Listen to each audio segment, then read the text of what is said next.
The beautiful girl with golden hair, wearing a charming red dress, is none other than the demoness Lisha, the queen of the underworld and the most beautiful flower of all. Wherever she walks, she leaves behind an enchanting scent. Her eyes are as red as a rose, and there's a good reason why people call her a demoness. Her nature is incredibly cruel. Lisha is as ruthless and sharp as the thorns of a rose. Anything that doesn't please her gets destroyed immediately. In the underworld, everyone finds her annoying, but they all have to bow down to her beauty and power. Someone so important to the emperor suddenly vanished one day. A bunch of rumors started flying around about her sudden disappearance. She was locked up in the underground dungeons by the inquisitors of the heretic court. She was eaten by the flesh-eating creatures she herself had raised. They were just guessing, but no one knew the real truth. Even if they knew the truth, they wouldn't believe it because Lisha herself couldn't believe her eyes. In a small house somewhere, Lisha, now in the form of a little girl, touched her own face and said, "I can't believe it's come to this." She thought to herself, the most beautiful woman in the world, the infamous Villainess, living just to satisfy her own vanity. The main character in every grand event has turned into a 5-year-old child. She yelled in frustration, "What the hell is going on?" She thought there's a complicated story behind how I ended up like this. A month ago, in her original residence, Lisha asked in surprise, "So the Basilian Count's family is secretly adopting children?" The young man placed his hand on the box and replied, "Yes, I've confirmed it. The head of the Basilian family is hiding his identity and visiting orphanages one by one. This young man with cute fangs and a cheese stick is Hada Lisha's subordinate and spy." After a pause, Hada added excitedly, "So I have a great plan for you."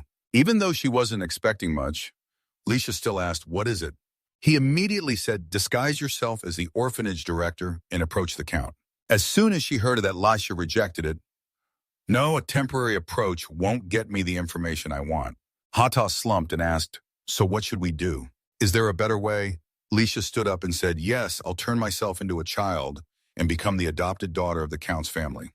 Hata was shocked and covered his face urgently, saying, "That's way too dangerous, Lady Lisha." She said casually, "It's not like this is the first or second time I've faced danger. The people of the Basilian Count's family are known for being loyal and tight-lipped. It's better if I go in myself," but Hata is still worried. She turned to him with a confident smile and said, "There's nothing I can't do, right?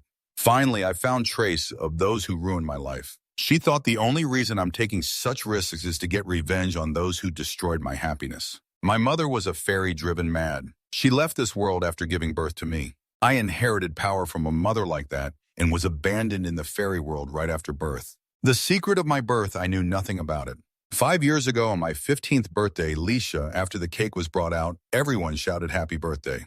Up until then, I had no idea I was a fairy. In the midst of joy and happiness, Lisha's face flushed as she exclaimed, "Yay!" Then she asked, "Our orphanage doesn't have much money, so where did you get this cake, director?" The director dodged a bit and asked back, "Why are you worrying about that, you silly girl?" Lisha thought I was living such happy days at the orphanage back then. The director suddenly patted her head and sincerely thanked her for being born and staying with them. Lisha looked up, touched, and called out, "Director?" She thought I didn't have parents, but I had a loving director and my friends. But in the midst of the joy, a butterfly suddenly flew into Lisha's neck. She widened her eyes and yelped, "Huh!" Then her neck glowed. Everything changed. After I awakened, my fairy powers seeing me in pain, the director worriedly said, "It's over, Lisha." Outside the orphanage, a red-haired guy said, "Found it, looks like that info is true." The black-haired guy nearby added, "A newly awakened fairy's worth a lot. Let's start the hunt." With that, they threw their torches down. The flames erupted immediately. In the human world, mystical creatures like fairies are just commodities. Those hunters, after that power, attacked the orphanage, and I was the only survivor. Lisha sat alone in front of the orphanage, engulfed in flames, thinking it was all her fault. She was the one who caused everyone to die. If she hadn't been a fairy, everyone would still be alive. And just like that, I lost everything. My life was full of suffering and despair as hunters chased me with no place to go. To survive, power is what I needed and what I chose. In an alley, Lisha held an axe, wearing a charming red dress, her lips curling into a smile as she stepped toward him. A hunter stammered in fear, That's all the info I know from the fairy hunt. I've told you everything. Please spare me." What she chose was to use her fairy powers for revenge. Then the axe in her hand flew and embedded itself in the ground next to the hunter. Lisha calmly walked over, picked up the axe, and said, "If you've spilled it all, then get lost." After mastering my own powers, I started searching for the ones who ruined my life. Fairy hunters are just puppets. Clearly, there are masterminds behind them. I won't spare anyone. That's why I chose to become a villainess. After years of pursuit, I discovered that my mother's madness was from a fairy experiment. Because I inherited that blood, my powers are different from normal fairies. And there's a rumor that one of the three great noble families of the Palan Empire conducted cruel experiments on fairies. But I can't touch the nobles, so I found another way. Finally, the opportunity came. Leisha sat in her chair, clasping her hands, and said thoughtfully, "So it's the Basilians after all." She thought one of the three great noble families of the Palan Empire is known as the most secretive, with very little information about them. Even as a great noble, no one knows the face of Count Basilian. All family members rarely participate in external activities. People only know that the Countess died a few years ago, and that one of the three sons has been named successor. A family this secretive is my top suspect. Even though they have three sons, they're still adopting children. Thinking about it, she rested her chin on her hand and said, "And not from other noble families, but from orphanages, something's off." Then she continued pondering, "Maybe they're adopting for some kind of experiment." As she was thinking, Hata spoke up. "But it's too risky, I object, Lady Licia. The information we have is very limited. We don't know what dangers are waiting there." Licia smiled and asked, "Hata, you haven't forgotten your promise in hard times, right?" Hata sighed helplessly. "I know, I'll make the potion to shrink you." Licia chuckled and reminded him, "Remember 10 years old, okay? Make me too young and it won't be easy to gather information." She added, "The Count is personally visiting the orphanages, right?" Hata replied, "Yes, definitely." Licia fell back into thought. In that case, infiltrating the Basilian Count's family is a solid plan. But back to the present, looking at her childlike reflection in the mirror, she thought angrily, this is insane. Now she's shrunk to 5 years old and goes by the name Chessa. She thought, I don't know if it's the potion's fault or what, but I've turned into a kid who can barely speak clearly. Plus, a month has passed since I arrived at this orphanage, and I still haven't heard anything about Count Basilian. Looking at the mess and the yelling behind her, she muttered, "More than anything, I've had it with living in this chaotic place. The orphanage I grew up in was clean and cared about our meals, but this one only cares about the money and nothing else for the kids. On top of that, these kids are so annoying." Recalling the scene where a bunch of kids ganged up to steal her bread, "That's mine, huh?" And they yelled, "Hey, you tiny thing." Now as Chessalicia could only stay up late and cry, "It's been a whole month. When will he finally show up?" Suddenly someone shouted, "Hey, get outside quick, a noble is here." And there's a huge, luxurious carriage too. Chisa's eyes lit up, a noble. She stood up thinking, could it be? As soon as she stepped out, her eyes widened. Fine horses, a luxurious carriage, and servants with such poise.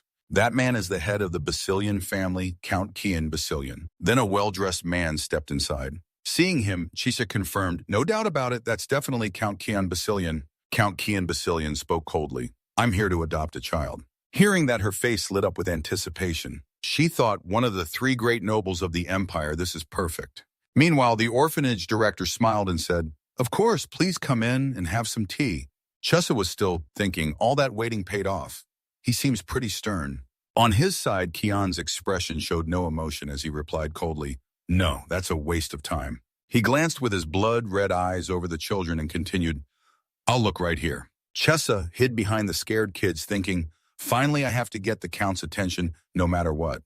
If I just stand here shaking, I'll be out of the way. As she thought that, she tried to push through the kids and look at him eagerly. If I keep this up, he won't see me. As she was thinking that, Kian suddenly said, Yes, I've looked and there's no child I want. I'm leaving." With that, he turned to go.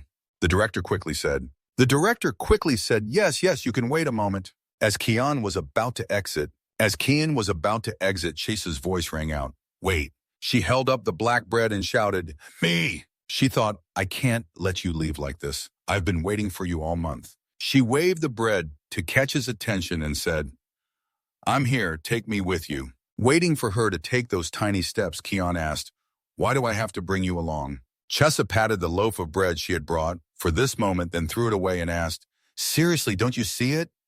"Because you're adorable and cute." Hearing that, even someone as cold as Kian had to pause for a moment.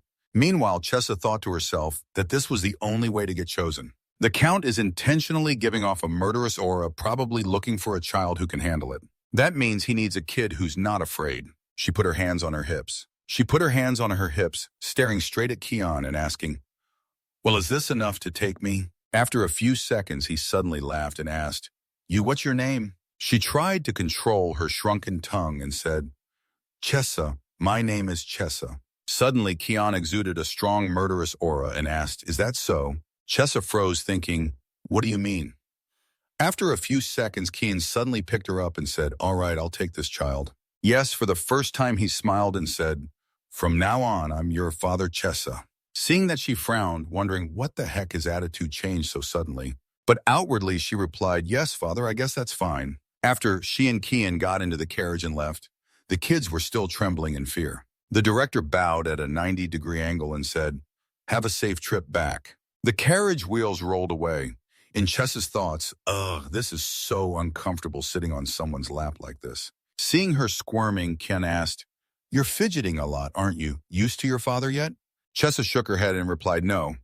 Kian didn't ask more. He reached for the box nearby and said, "I have something prepared for Chessa." She couldn't help but wonder, thinking, what is it? He doesn't seem like the thoughtful type.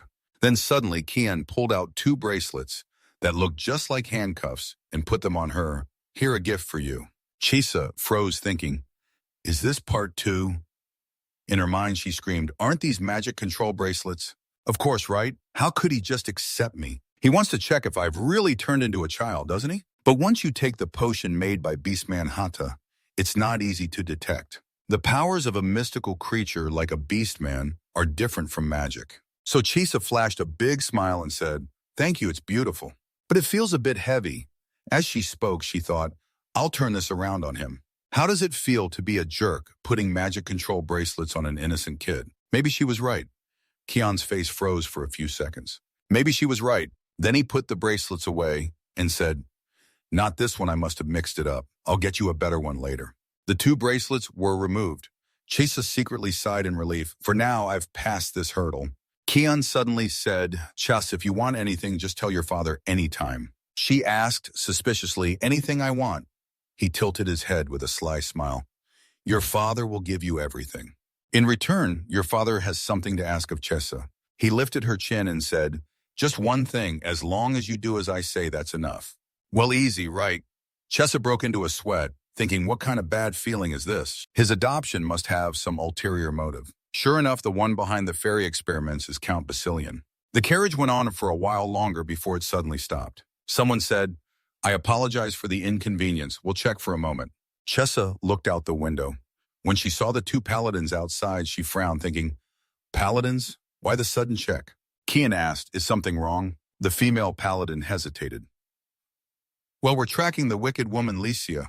Chessa immediately thought, "Me, yeah, I've been hiding for a month now. Considering the trouble I've caused, it's no surprise I'm wanted. But checking regular folks like this seems a bit over the top, doesn't it?" Kian thought for a moment, then said, "Come to think of it, Licia's been pretty quiet lately." Hearing that, Chessa was startled. "Does Kian know about me?" "Lately, Licia's been pretty quiet. It seems like he's been keeping tabs on my moves. Is the underworld just a gathering place for those abandoned by society? Is Kian keeping an eye on someone from the underworld like himself?" After the formal greetings, the 2 holy knights suggested, "We apologize for the intrusion, but please let us check your identity." Kian replied arrogantly, "I don't like that."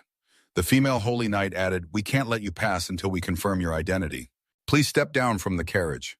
Kian stubbornly answered, "I'm not getting down." He said in a low voice, "Because I want to keep my adoption of my daughter a secret. So everyone just forget about it."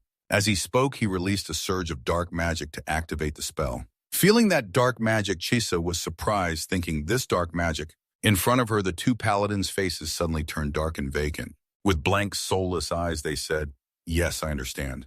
With blank, soulless eyes, they said, "Yes, I understand." Seeing that Chessa confirmed, "That's dark magic," she was utterly shocked. Dark magic is banned in the Empire.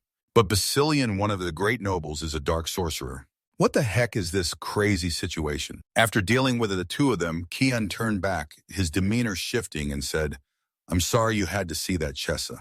If they hadn't bothered us, I would have let it go. Now that things have turned out this way, let's get out of here quickly." With that, he snapped his fingers. A surge of dark magic enveloped the carriage. With that, he snapped his fingers. A wave of dark magic enveloped the carriage. Once the light faded, Chessa stood up, shielding her eyes with her hand, and looked around thinking, in the blink of an eye, we're somewhere else.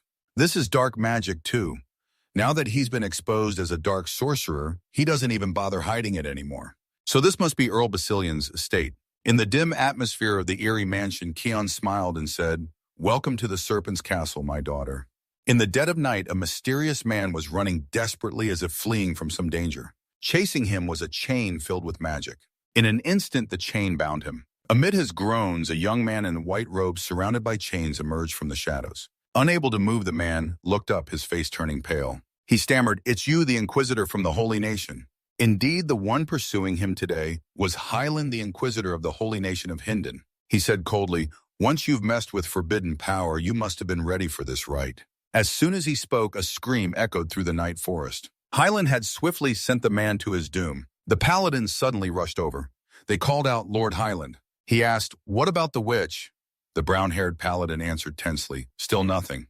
Even after the checks, we haven't gotten any leads." Hyland pondered, no leads at all. In his mind, he pictured Licia with her eyes glowing red like blood. "Hyland, you're my prey," she said, then gently kissed his chest and added, "So don't waste your life." Back in the present, Hyland gazed at the night sky and murmured, "Where on earth have you vanished, Licia?"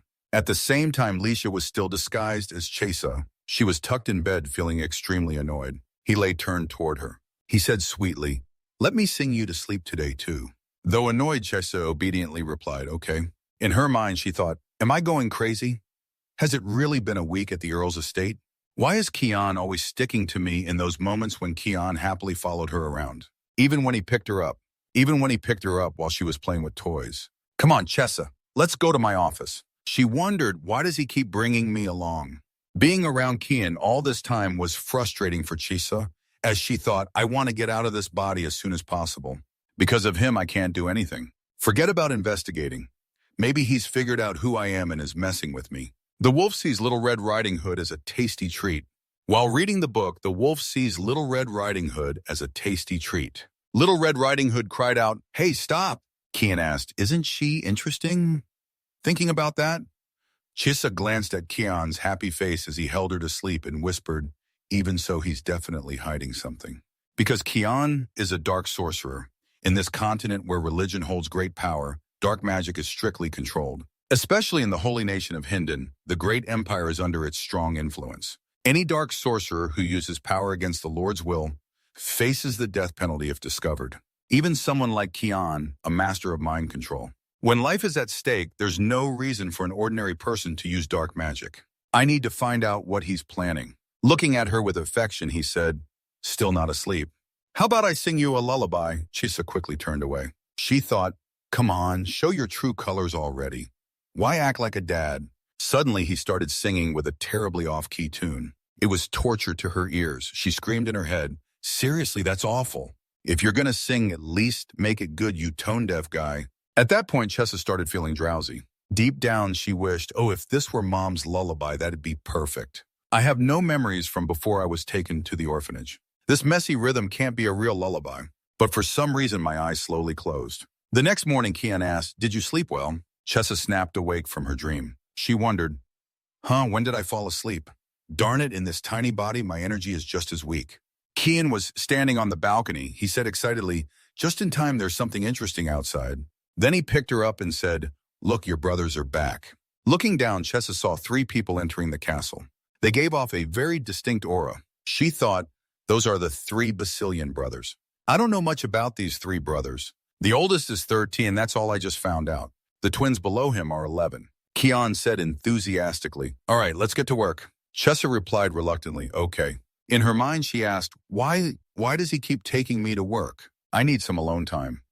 Entering Keon's office, he quickly placed her on his desk and said, "Sit here, okay?" Then he sheathed his sword and instructed, "I have to step out for a bit, Chessa. Can you stay by yourself?" "Okay." Chessa paused for a moment, then smiled sweetly. "Okay." In her heart, she was thrilled, finally some time alone. Keon called out, "Come in!" The door to his room slowly opened. His brother entered with a serious face. As soon as he saw Keon, he said excitedly, "Welcome back, Benzian. This person is the eldest son of the Basilian family, Benzian of the Basilians." Keon asked, "Nothing special?" At first, Benzian was surprised to see her there, but he frowned right after. No, Benzian said, "It seems it's time for you to go to the Black Forest." Kian replied, I was thinking the same even if you didn't say it. He must have noticed something odd about Benzian. She thought, why is he staring at me like that? Moreover, the Black Forest, the place rumored to be where sunlight can't penetrate during the day and monsters survive. Weird things even happen there. Even though people come and go, the Serpent's Castle in the Black Forest adds to the mystery of the Basilian family. Why would Kian go to a place like that? Then Benzian turned and left. I'll take my leave then. Kian suddenly leaned in and asked, she looks just like her, doesn't she? Kian suddenly leaned in and asked, she looks just like her, doesn't she? Hearing that, Benzian suddenly stopped. He said irritably, if you're going to lose it, do it on your own. Don't drag innocent people into this. Chessa felt the tension is thick here. Are they even father and son? Kian smiled brightly. Since your big brother is a bit cold, you're surprised, right? Chessa acted extremely innocent. It's fine. He patted her head and said, all right then, I'll be back soon. Even if it's late, I'll return by morning. You go to bed first. Chessa obediently answered, okay. As she watched Kian leave, a thought suddenly hit her, oh. Then she asked, Dad, who do I look like? She thought, that sounds suspicious no matter how you hear it.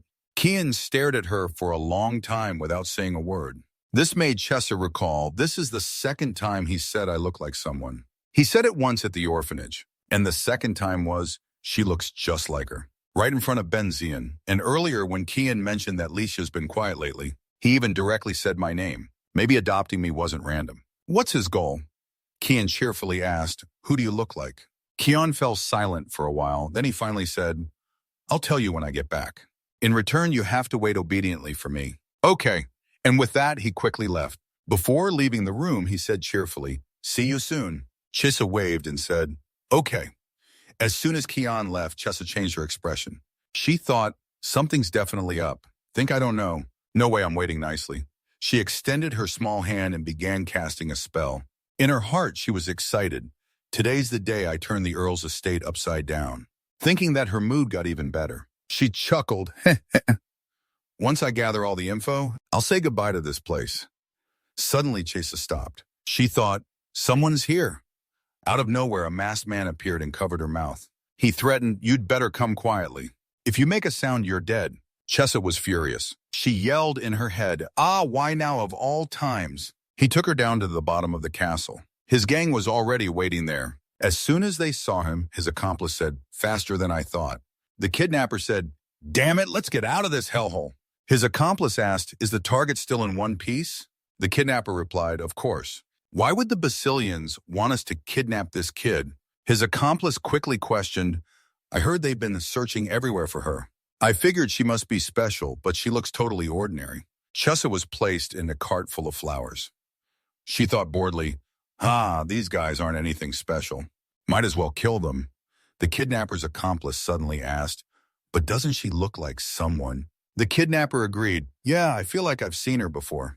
Red eyes, blonde hair. Oh man, it's on the tip of my tongue, but I can't remember. Then the accomplice exclaimed, after staring at her, isn't it the witch Leisha? Chessa was a bit surprised. She thought, sharper than I expected. So even though I've turned into a child, since I've been all over the place, even as a child, someone might recognize me. I can't let these two live for sure. Then hidden by the flowers, her hand started creating sparkling lights. She was thinking vanish, but suddenly a voice called out, hey there, what are you guys up to? Not far away, one of Chase's brothers stood there with a smile. He was holding an umbrella. He tilted his head cheerfully and said, I don't think I've seen you before. This person is the third son of the Basilian family, Isuin Basilian. The kidnapper quickly lied, young master, we're just delivering flowers. His accomplice chimed in, yeah, we're about to leave now. Chessa thought, that kid is the third son of this house. The kidnapper asked, do you need anything? However, Isuin had already walked past the two of them. The accomplice exclaimed, hey! He approached Chessa and said, it's not about delivering flowers. This is my youngest adopted sister.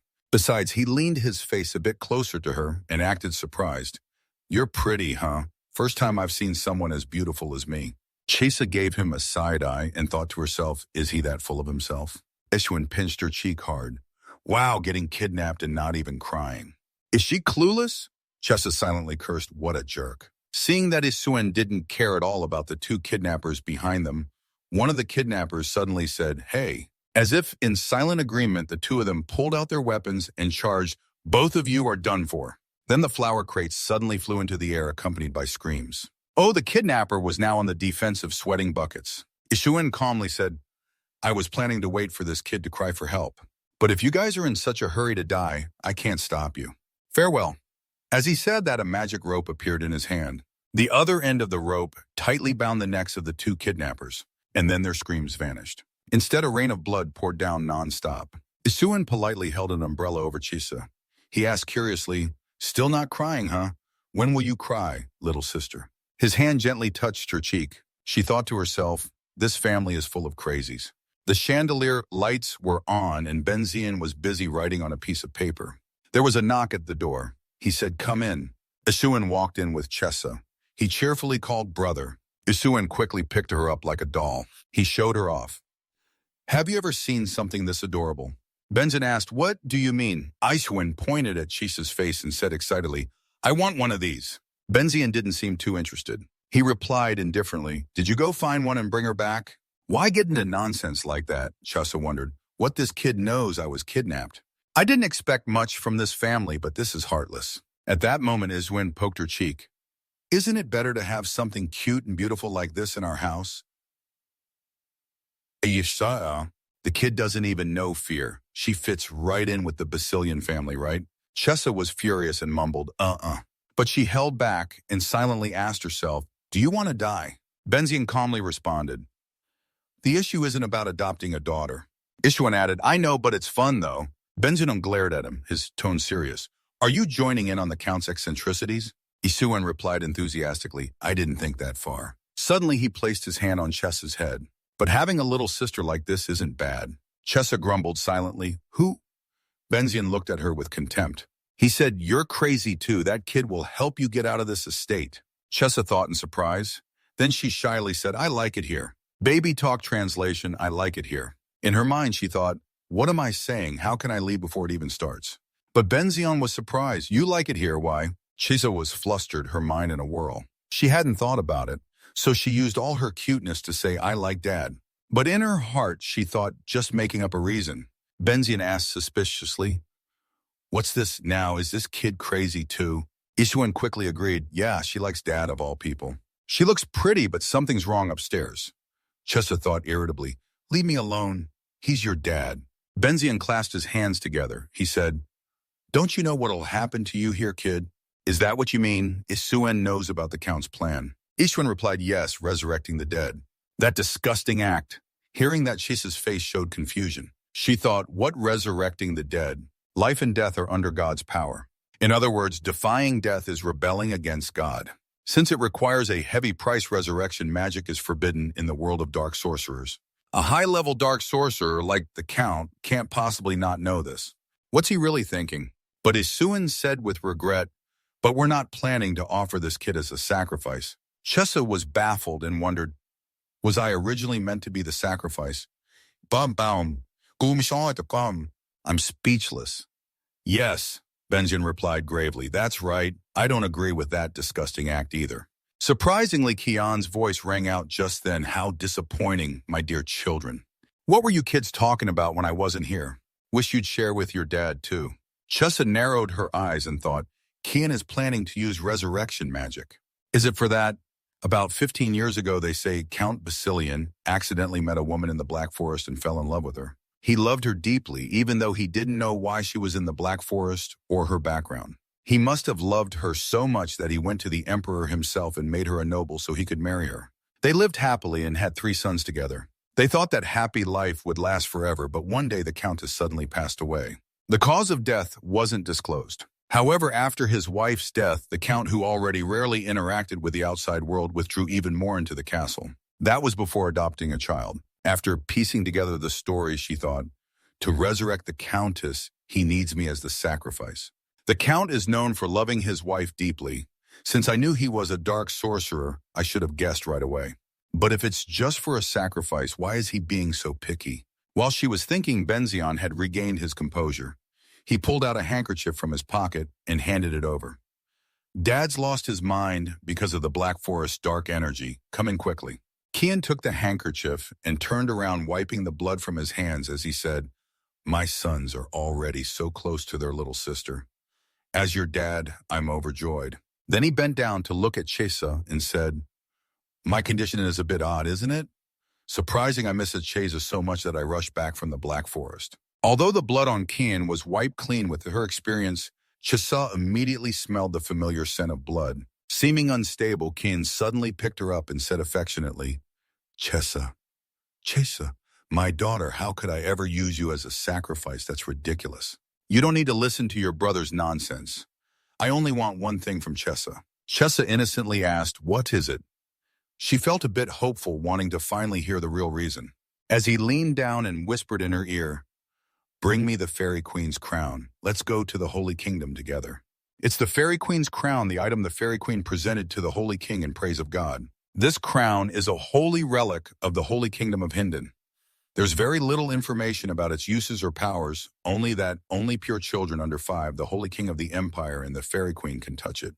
But because it's an item created by the fairy race seen as heretics, there was a fierce debate about whether the Fairy Queen's crown deserved to be preserved as a holy relic. After a long struggle, it was eventually removed from the list of holy relics and declared that the crown would be given to any child who proves their loyalty through prayer. Chisa lay on the bed, deep in thought, thinking about the Little Saint prayer ceremony that would be held in a few months. So the Count was searching for a child to participate in order to get the Fairy Queen's crown. Although I heard about it from underground rumors, I never wanted it. What does Kian plan to do with that crown, remembering Kian's words earlier? "Don't worry, I'll do everything to get it for Chesa." She continued thinking, "It seems he'll go to any lengths to obtain that crown. But I don't want it. I'd rather die than pray." This is terrifying. Her eyebrows furrowed even more. Holy knights and inquisitors are stationed in the Holy Kingdom. If I go there and run into that man, I'm probably done for. At that, Chesa rolled around on the big bed. "I'm from the underground world, and the fairy race is treated as heretics, enemies of the Holy Kingdom. Kian is a dark sorcerer, probably like me. So why does he keep mentioning the Holy Kingdom?" Then she jumped off of the bed and said, "I have to get out of here. It'd be better if he just threatened me like before." She thought, "Now that I know the Count's purpose, there's no reason to stay. If adopting me was for the prayer ceremony, it's probably not related to fairy experiments, right? The target is a fairy item, which bugs me a bit, but survival comes first. I need to escape before anything happens. I've prepared the invisibility flower for times like this." Thinking that, she bit into the flower and ran straight out, thinking stay safe. As she ran quickly, a petal suddenly fell, and coincidentally a foot stepped on it, followed by a cold voice, "Flower scent." The person picked up the petal and asked, "Why is there a flower in the estate?" He was the second son of the Basilian family, Ka Basilian. Seeing the invisibility flower discovered, Chisa silently cursed, "Darn it, why now? Gotta sneak away before I'm caught." A moment later in the garden, Chisa was hiding in a bush, hands on her hips, panting. "Finally escaped. Hey, why's that kid's intuition so sharp? Even dropped a flower on the way. Almost caused a big mess. Gotta get out fast." As soon as she turned around, she saw Kaha standing next to her. "Hey," she sweated and wondered, when did that kid catch up? At the same time, she innocently babbled, "Hello." Kaha bent down suspiciously and said, "What's this? The new little sister? Weird. I followed the flower petal trail. So let's say that." Then he squatted down and added, "Anyway, it's late. Why are you out here?" Chesa stammered, "I'm just going for a walk." Kaha asked suspiciously, "Is this flower yours? I picked it up on the way here." "Yes," Chesa replied quickly. "Wait, no." Kaha heard that and stood up still, staring at the flower in his hand. I think I've smelled something similar. Don't move a bit," he said, then bent down. Chisa immediately said in surprise, "Yes," while Kaha was sniffing her hair. She wondered, "What are you doing? Did he figure it out? How's that possible?" Just as Chesa was about to panic, a bell suddenly rang, saving her. Kaha looked towards the bell tower and said, "Seems like an uninvited guest." And with that, he picked up Chesa and held her. Kaha handed her the invisibility flower and said, "Now let's check the gate. You hold the flower." At that moment outside the gate, a mustached man was angrily shouting, "Where does this arrogance come from?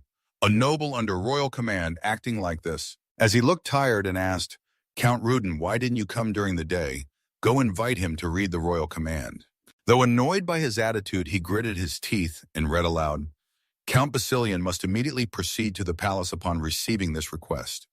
It's the emperor's order. Disobedience will be considered treason. Additionally, the newly adopted daughter of the family, Chessa Basilian, must also come to the palace. Chessa, listening from afar, was startled and thought, "Me too." Looking at Kian's expression, she whispered, "I have a bad feeling about this." Hearing that, Kian's face hardened, his eyes sharply fixed on Count Rudin. Chessa thought in shock, what kind of ridiculous royal command is this, heading to the capital right in the middle of the night and bringing me along? As soon as Count Rudin finished speaking, he mounted his horse, and as he rode away, added, "Don't be late." Seeing him ride off like he was fleeing while still talking, Big Kian scoffed and sighed, showing up in the middle of the night is rude." Suddenly he stood up and said, "Anyway, because someone disappeared, I was really worried, wasn't I, Chessa?" Her face changed color, feeling a bit guilty. "He knows I disappeared." "Yes." Before she could think more, Kian picked her up and said, "I was shocked when I didn't find Chessa in her room. I thought someone kidnapped her. I was even going to send the hounds to look for her." Hearing that, she wondered, why is he so attached to me? Kian suddenly asked, "Oh, so you were out for a walk with your brother?" Chessa stammered, "Yes." Kaha saw that and was silent for a moment, then said, That's embarrassing behavior, just like how he treated Mom. Is it because that child resembles Mom that Dad's like this?" "Mom was always like that. He says I resemble..." Chessa thought in surprise. "Mom, he's always said I resemble the late Countess. Does he have to exaggerate this much? If I resemble her, it's just the hair color, since fairy beauty is an illusion. Humans can't replicate it."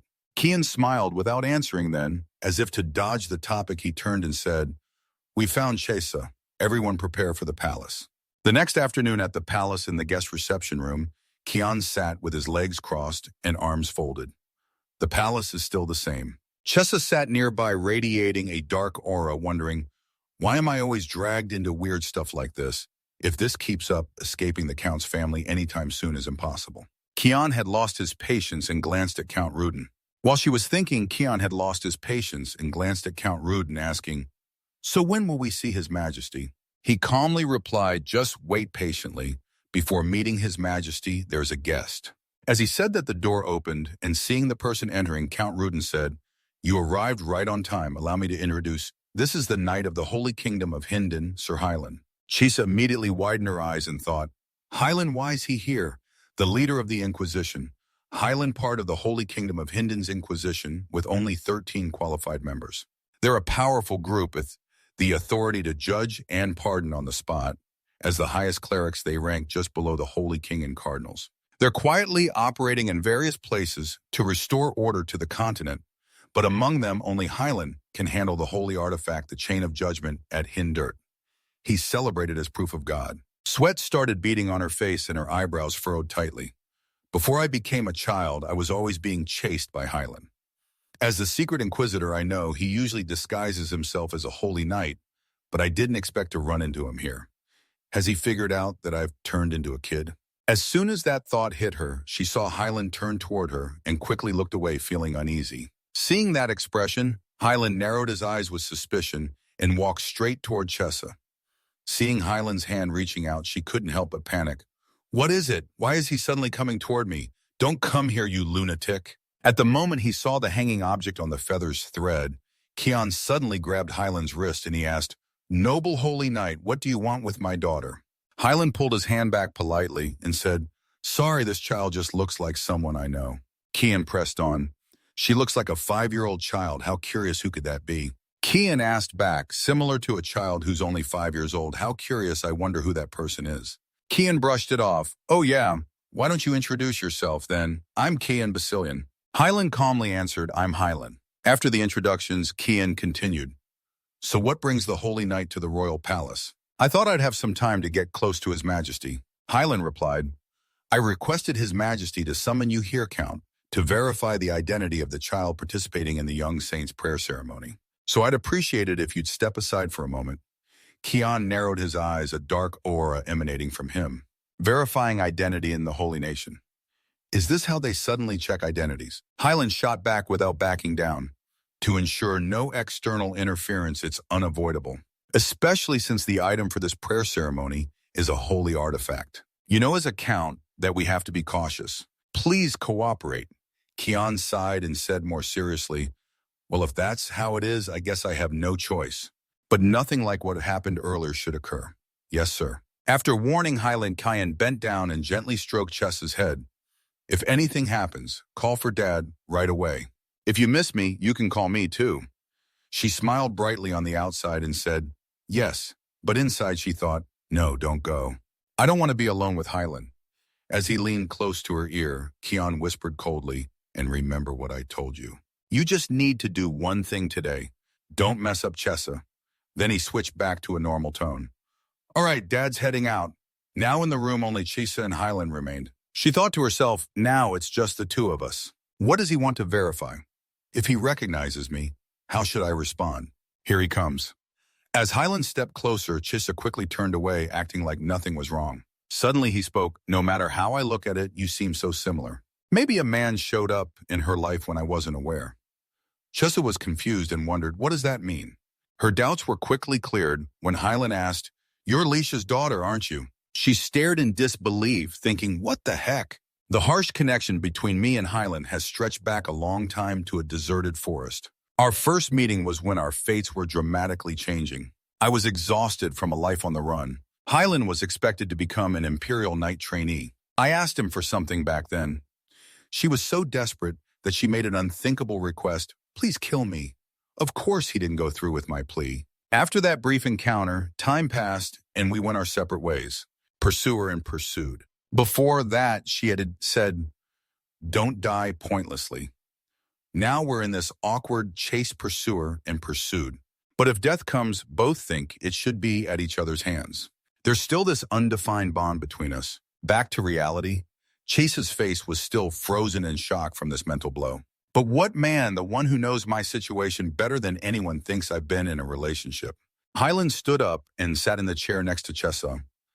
It seems a bit early for you to answer that question, so I'll ask for your name instead.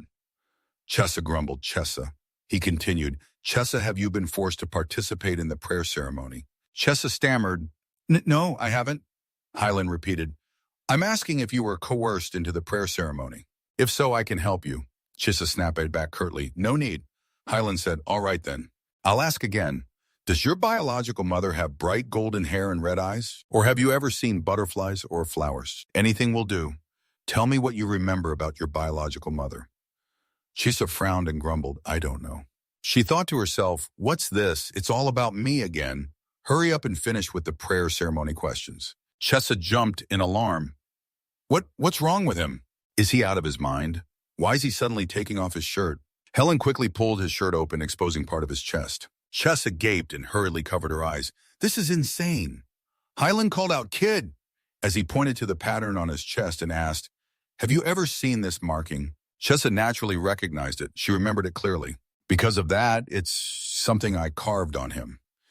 As he suddenly approached, he said threateningly, is this your way of wanting to die? What kind of low act is the Holy Knight pulling in front of a 5-year-old? Highland explained, I'm just asking. Kian mocked, oh yeah, by taking your shirt off. Is that marking from the witch? Why haven't you gotten rid of it? It's normal for a Holy Knight to cut out heretic symbols from the flesh. Highland asked curiously, do you know Licia? As he smirked, you're doing this to my daughter just to ask about the witch's whereabouts. Then he grabbed the lamp from the table and pressed it against Highland's neck. Chessa has nothing to do with the witch. Don't test my patience, and it's better if we don't cross paths again. Chessa watched worriedly. The atmosphere was so tense. Were they really going to fight? Highland bowed his head and said, each child in the prayer ceremony will be assigned a knight escort. And I've been assigned as the escort knight for the Basilian Count's family. Kian laughed mockingly. Ha! Helen added, I'll escort you both safely to the Holy Nation. Kian retorted sarcastically, escort, not surveillance. Helen replied, think what you want. Also, you should watch your behavior count. Isn't someone watching right now? We'll meet again on the day we head to the Holy Nation. After Helen left, Chissa sighed in relief. Thanks to Kian, stepping in, things wrapped up quickly. But Kian not only knows about me, but also about my marking. As Kian kept his eyes on Highland, Chessa suddenly called Dad. Kian turned to look at Ryder. Chessa smiled brightly and held out her arms to him. Hug me. She thought, I guess there's no escaping this. Count Rudin, seeing the situation turning tense, quickly interrupted and scolded. Watch your words and actions, Count Basilian. This is a first-class holy night. I'll go along with this for now. As Kian smiled gently, he picked Chesa up. Chesa asked, "But where did you go?" Kian replied, I went to see Emperor Palin a few minutes ago. Kian had gone to meet Palin, the Emperor of the Empire. Oh, right. Have you greeted Holy Knight Hindert yet? Kian wondered, a holy knight. His face darkened, his eyes turning terrifying. Palin asked worriedly, "Is something wrong, Count?" Palin worriedly asked, "Is something wrong with you, Count?" Kian said, "Your Majesty needs to explain clearly." Kian immediately stepped forward and gripped the back of Palin's chair tightly. He leaned in close to Palin, glaring angrily.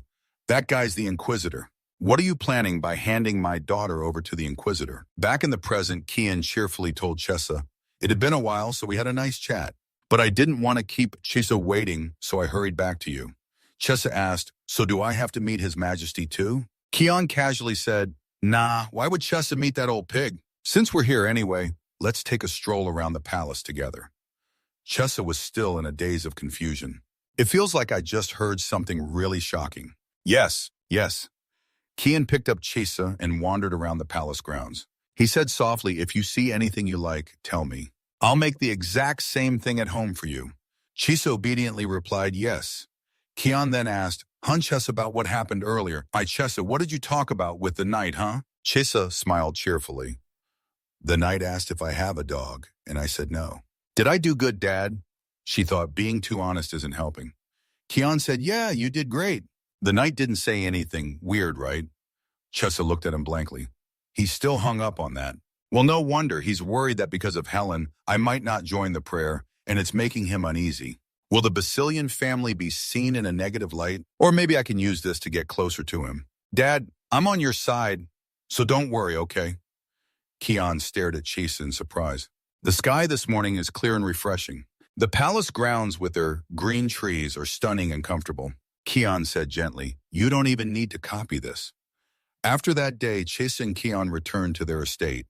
A few days later, at the Basilian family estate, there's still 3 months until the young saint's prayer ceremony, so we've decided to stay in the capital until then. Chesa strolled leisurely through the grounds humming a tune. It's so peaceful. She thought, ever since we got back from the palace, Kian has been away from home a lot. Probably because of what happened in the garden. She recalled Kian's eyes, smile and words at the palace. "You don't even need to copy this." She was really surprised. It's the first time I've seen Kian like that. I'm curious about what the Countess was like. And to dig deeper into Kian, who knows me so well, I've decided to postpone my escape for now. However, since we've been away from the Count's territory for a while, it's not easy. At least here I might learn something. As Chesa was deep in thought, Sun suddenly appeared. He grinned brightly and said, "Little sister." Kaha was with him too. Kaha asked, "How was the palace?" Isan added curiously, "Is the prayer ceremony safe?" Chesa awkwardly replied, Yes. She thought helplessly, "This family isn't helping me at all. First Kian, now the twins. Please just leave me alone." Isuen asked, "Han, has the youngest eaten yet? If you're bored, we can play with you." Mother Benzian looked down from upstairs, watching Chesa intently. Finally, that child got to participate in the prayer ceremony. He wondered, what should I do now? Mother Benzian painfully recalled, "My peaceful family fell apart with Mother's sudden illness. Before passing, she called Benzian, 'I have something to ask of you.' After those final words, Mother breathed her last. Her death changed everything." Mama Suen tugged at Benzian's sleeve. "Brother, I haven't seen Mom yesterday. I've looked everywhere, but couldn't find her." Kaha added, "I can't smell Mom's scent anymore. And I can't smell the scent of the baby in her belly." At that moment, Benzian's throat tightened, speechless. He thought sadly, "My little siblings are searching everywhere for Mom because they're too young to understand death." He quietly turned away. Isuen called out blankly. Brother Benzian chose silence. "I couldn't tell them." And more importantly, Dad's condition was worse than what Mom had said. He wasn't just neglecting Basilian's work. He was ignoring us too. He just sat slumped by Mom's body. Kian spent days staring at his late wife's grave, even in pouring rain. Benzian approached and held an umbrella over Kian. He said, "Dad, snap out of it. How long are you going to sit like this? Mom wouldn't want to see you like this. Dad, stop and come back." Kian was like a shell of himself and his eyes empty as if he'd lost the world. This broke Benzian's heart too. He bit his lip, his hands trembling. He couldn't keep going like this. He shouted, "You're Count Basilian! As the snake ruling the Black Forest, you have responsibilities and duties to fulfill." Kian suddenly burst into mad laughter. Ha, ha, ha, his shoulders shook. Then he threw his head back, laughing louder. The umbrella in Benzian's hand fell. At that moment, Kian said, "Basilian, yes," as Benzian recalled the day Dad remembered he was Basilian holding the roses on his wife's grave. "I'm Count Basilian. Can't I bring the dead back to life?" Benzian realized this was when Kian started changing the moment of his fall and the beginning of his madness. After Mom's death, the Count became completely unhinged.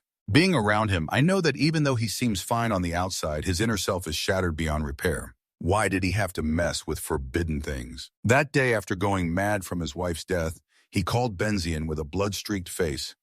"Benzian, I've finally found a way to bring Mom back." Benzian has been watching Kian and me witnessing the whole process. "I need to stay sharp. He's planning to use the Holy Nation's sacred crown as a sacrifice. The moment his black magic plan is exposed will be the end of the Basilian family. That innocent child will also be executed for collaborating with him. Mom wouldn't want something like this to happen either, but I still haven't figured out how to stop the Count. Even the twins agree with this crazy plan. And the new little sister, she's adapting better than I thought. If the sibling in Mom's womb back then had been born, they probably would have looked like this, right?" Benzian remembered Chess's bright smile and excited face. "I like this place. I like Dad." Benzian hesitated, wondering what he should do after all. "I hate everything. You startled me."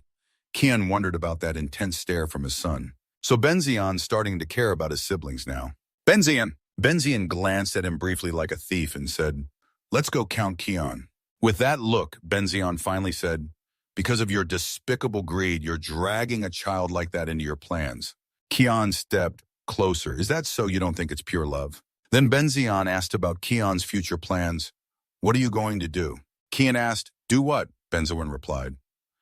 "Since you've announced to everyone your intention to attend the young saint's prayer ceremony, from now on all the attention will be on Basilian. We who have been hiding in the shadows will have to step into the light. So expanding our power outward from now on is a smart move." Kian smiled slightly. I'll think about it." Now Benzian looked at Kian with eyes full of helplessness and despair. "He's never listened to me from the start. He's never listened to me from the start." That look is clearly not about Basilian's future, but about that dead past. Kian was staring at Kaha and Isuin walking with Chessa in the garden. Kaha said, "Little one, look at this beautiful flower." Isuin was also very doting. "Let me carry you." But Chessa wasn't very happy. "This is annoying." Benzian thought for a bit, "But I can't sacrifice the future for the past." Because of the promise to Mom, he said, "Count, I'll protect this family." Now Benzian is determined to fulfill his mom's wish, just like how Dad does everything for that forbidden act. "I'll do whatever it takes to stop you." Kaha was eagerly saying, "Come on, little one, try this." But Isuin said, "Not that one yet." A few weeks have passed since I came to the townhouse in the capital. Kaha brought the plate of cookies closer and said, "Have a cookie first." Isuin also offered a spoonful of cake. "The cake's better." Now I've gotten used to the twins' attention. Without separating while puffing her cheeks and chewing, she thought, "These two were the youngest. Now they're the big brothers, so they're excited about it. To the point where they see me as an interesting presence. I want their help when I need it, so I'm trying to win them over now. But at this rate, who knows when I'll get to investigate." Outside, the maids were whispering, "How cute." Ever since the young lady arrived, the atmosphere in the house has become so much livelier. Just then the butler came in and said, "Young lady masters, Master Benzian is calling for all of you." Isuin turned his head and asked coldly, "Why?" The butler explained, "Count Rudin's couple is visiting." When they saw the three of them appear, Lady Rudin immediately complimented, "The young lady and the masters are so adorable." At that moment, Chissa was being held by Isuin. She squinted her eyes, sizing up the woman in front of her. "Isn't that the noble who delivered the royal order last time? What's she here for today?" Lady Rudin smiled and greeted them. "Nice to meet you. I'm Lady Rudin. We're here to teach etiquette as per the royal order." But Count Rudin turned away coldly. "His Majesty personally welcomes the new child of the Count's house and sent us, so consider it an honor. However, this education should have been provided to the Count's house much earlier." Benzian's face hardened at that. His eyes looked like they could devour Count Rudin at any moment. Chess observed Benzian's expression and confirmed, "From the last incident, it seems the relationship between the Emperor and Kian isn't good. Indeed, it's surveillance." Benzian's expression probably confirms it. Count Rudin set his teacup down and said to Chessa, Let's start with young Lady Chessa. From now on, you must study hard. Lady Rudden stroked her chin and smirked wickedly. A young lady of the Count's family can't behave like she did in the orphanage. Chessa stayed silent, fuming inside, already starting with childish criticism like this. But Kaha suddenly spoke up to warn her. It's not even worth responding. But Kaha suddenly spoke up to warn, watch your words. We have ears, you know. Isuen showed concern. Those words are hard to stomach. Should I kill her or spare her? I'm thinking about whether to kill her or spare her. Count Rudin saw the situation getting tense and jumped in scolding, watch your words and actions. Count Basilian, this is a first-class holy night. Benzin shouted coldly to remind them, my brothers Kaha and Isuen. He glared at Kaha and Isuen with eyes full of sharp anger. They're still young and don't know any better. Please be generous and overlook this rudeness. Count Rudin was so angry he was shaking. He stammered, this is just outrageous. Both you and your sons are out of line. Is that the Basilian family tradition? Are you letting a kid represent Count Basilian here? Suddenly hit with such harsh criticism from Count Rudin, Benzion panicked and said Count Basilian. He pressed his lips tight and silently bowed his head. But Count Rudin kept insulting them with the most offensive words. Now I get how the snake's castle operates. It's clear. This behavior comes from kids who grew up without a mother. Benzion's eyes widened in shock after hearing those cold words. Count Rudin stormed out in a rage. I won't let this slide. Make sure to pass that on to the Count. Isuen and Keihi silently watched the direction Count Rudin left. Isuen shouted, brother, I'll go right now. Benzion coldly stopped him. Stop, please stop. After saying that, he just turned and walked away. The three left in the room, silently watched the direction Benzion had gone. Isuen said sadly, our brother was insulted and his pride is hurt. Chessa thought angrily, this ruined the whole atmosphere. But Isuen still felt extremely resentful. Lady Rudin is the one who provoked our little one first. Might as well just kill her. But Kaha still felt scared. If our brother finds out, he'll be furious. Chessa wondered, why did this happen while he's away? With this Basilian has unintentionally given the Emperor an excuse. That's also a problem.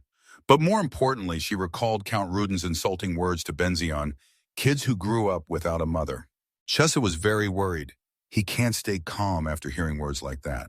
Those careless words made Chessa remember her days wandering outside. The scolding still echoes like it was yesterday. That's why you're like that, you motherless thing. You're an orphan. What do you know? She felt deeply for Benzion in that miserable state. I understand better than anyone. After thinking that, she raised her hand and asked, Isuen put me down. In her heart, she hurried, I have to check on Benzion. Since I'm already sneaking in, being nice won't hurt. She stopped in front of a room and wondered, is this it? Chessa opened the door and stepped inside. She tilted her head, looking for Benzion in the room. Suddenly, Chessa was stunned by the sight before her. At that moment, Benzion was burying his face in his hands. Chessa wondered, is he crying? She stepped closer to Benzion and said, I'll sit here for a bit. I feel like I should comfort him, but honestly, I don't know how. Well, just sitting next to him like I did with Hada should be fine. A while later, Benzion finally spoke to Chessa. Kaha and Isuen stood up for you because of the Basilian name, not for you. And I don't want you to become a Basilian. Whining to me won't help. Chessa innocently asked, what's whining? Will you take it? She smiled and handed a bouquet to Benzion. Benzion asked in surprise, what's this? His eyes widened in shock at Chessa's words. Smelling flowers can improve your mood. This even reminded him of his late mother. Benzion, if you smell the flowers, your mood will get better. Chessa comforted him, don't be sad now. A tear suddenly rolled down Benzion's face. He tried to wipe it away, but it kept falling. Right after the room was filled with pitiful sobs. After crying it out, Benzion wiped his tears and said to Chessa, I just want to keep my promise to my mom. The Count and my two siblings are doing their own thing. If it keeps going like this, Basilian will fall. But I have to protect this family because it's the only place with memories of my mom. I want to protect what's important. So I won't let you become a Basilian. If you join the Count's crazy plan, the family will definitely collapse. Besides, I don't want to use an innocent child like this. I don't know if you understand. Chessa thought, crying like that and still pretending to be grown up, he's just a kid. Benzion looked at her with a very serious face. So don't get attached too quickly. I'll get you out of here soon. From now on, don't do useless things. Chessa replied, okay. As she reached the door, Benzion suddenly said, the flowers, thank you. Chessa stood outside the door, peeking into the room through the crack. After the door closed, she didn't leave right away and just stood there silently.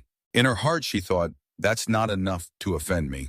Recalling Lady Ruden's harsh words, can't behave like in the orphanage. Letting a kid be the representative. Chessa scornfully thought, attacking a child much younger than you. She said angrily, gritting her teeth with a cold smile, what a frustrating situation.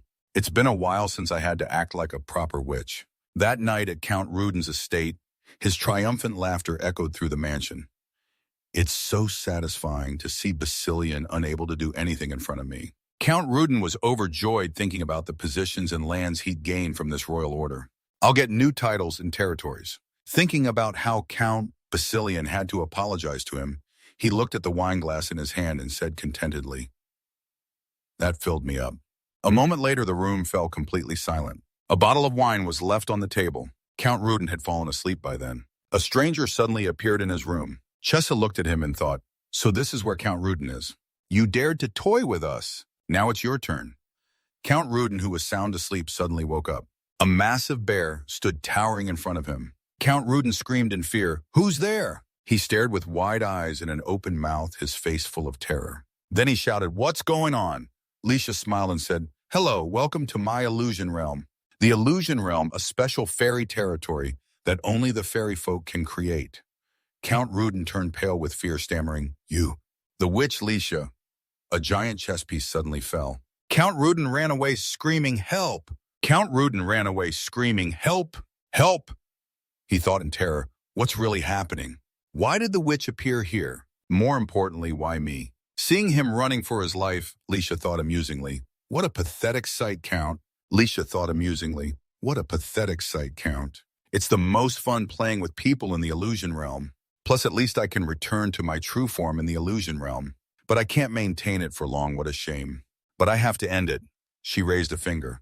A stone chess piece appeared blocking Count Ruden's path. Seeing the massive wall in front of him, Count Ruden shook with fear. This is suffocating. Lisha laughed but sounded disappointed. Oh no, caught already. How boring. At that moment, overcome with fear, Count Ruden knelt and begged, Lisha, spare me. I have a wife and young children to take care of. Lisha rested her chin and smiled. Oh, really? What a coincidence, I have a scary dad and brothers too. A vine crept up and tightened around his neck, making him gasp, cough, gasp.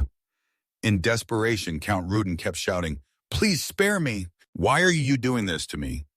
Lisha stood up and said, what would Lady Count think when killing a pesky bug? Count Ruden trembled and replied, she wouldn't think anything. At that point, Lisha stepped closer and continued, exactly same thought.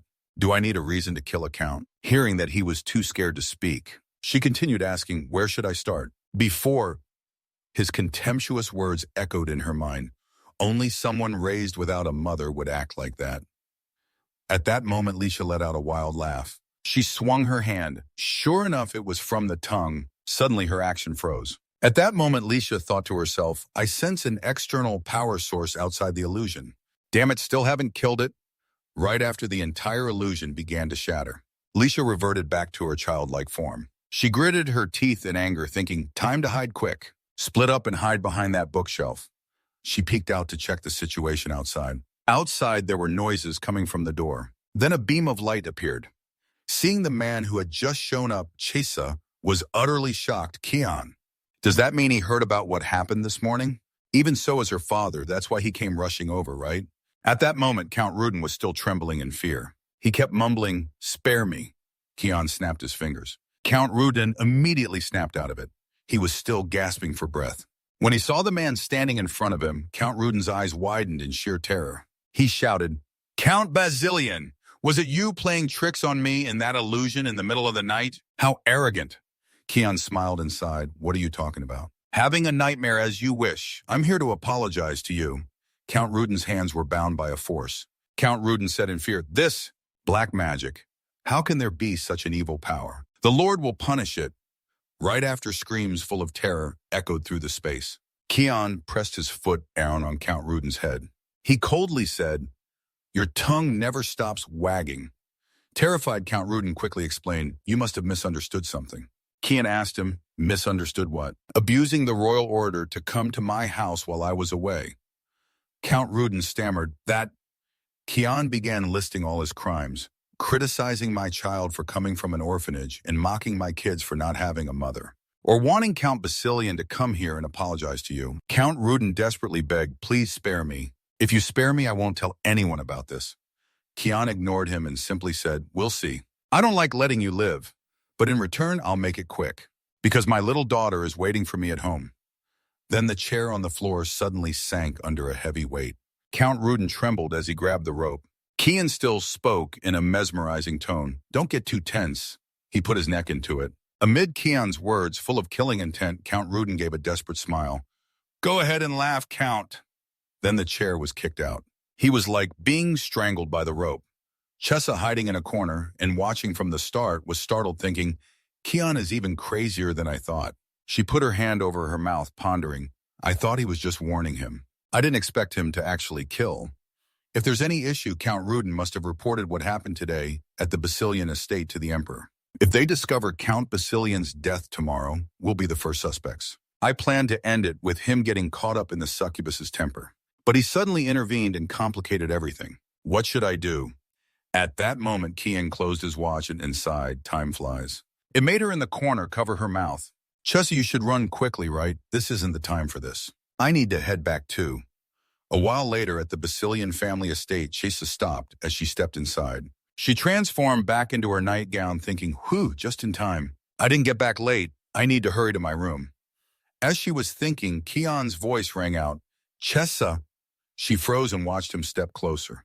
Father Kian picked her up in his arms, making Chessa frown and think, he probably didn't see me using my fairy powers, right? Facing Kian's darkened expression, Chessa took a chance and asked, when did you get back, Father? Then he pressed his cheek against hers. Kian smiled lovingly and drew out her name. Chessa felt uncomfortable from the cheek rubbing and wondered, wait, what's going on now? That strong smell that's been here. Is he drunk? Kian mumbled to himself, my adorable Chessa. I'll get you some cake. He brought the bag of cake closer to her, asking, don't you like it? This made Chessa even more certain. He's definitely drunk. She took the bag of cake and pouted.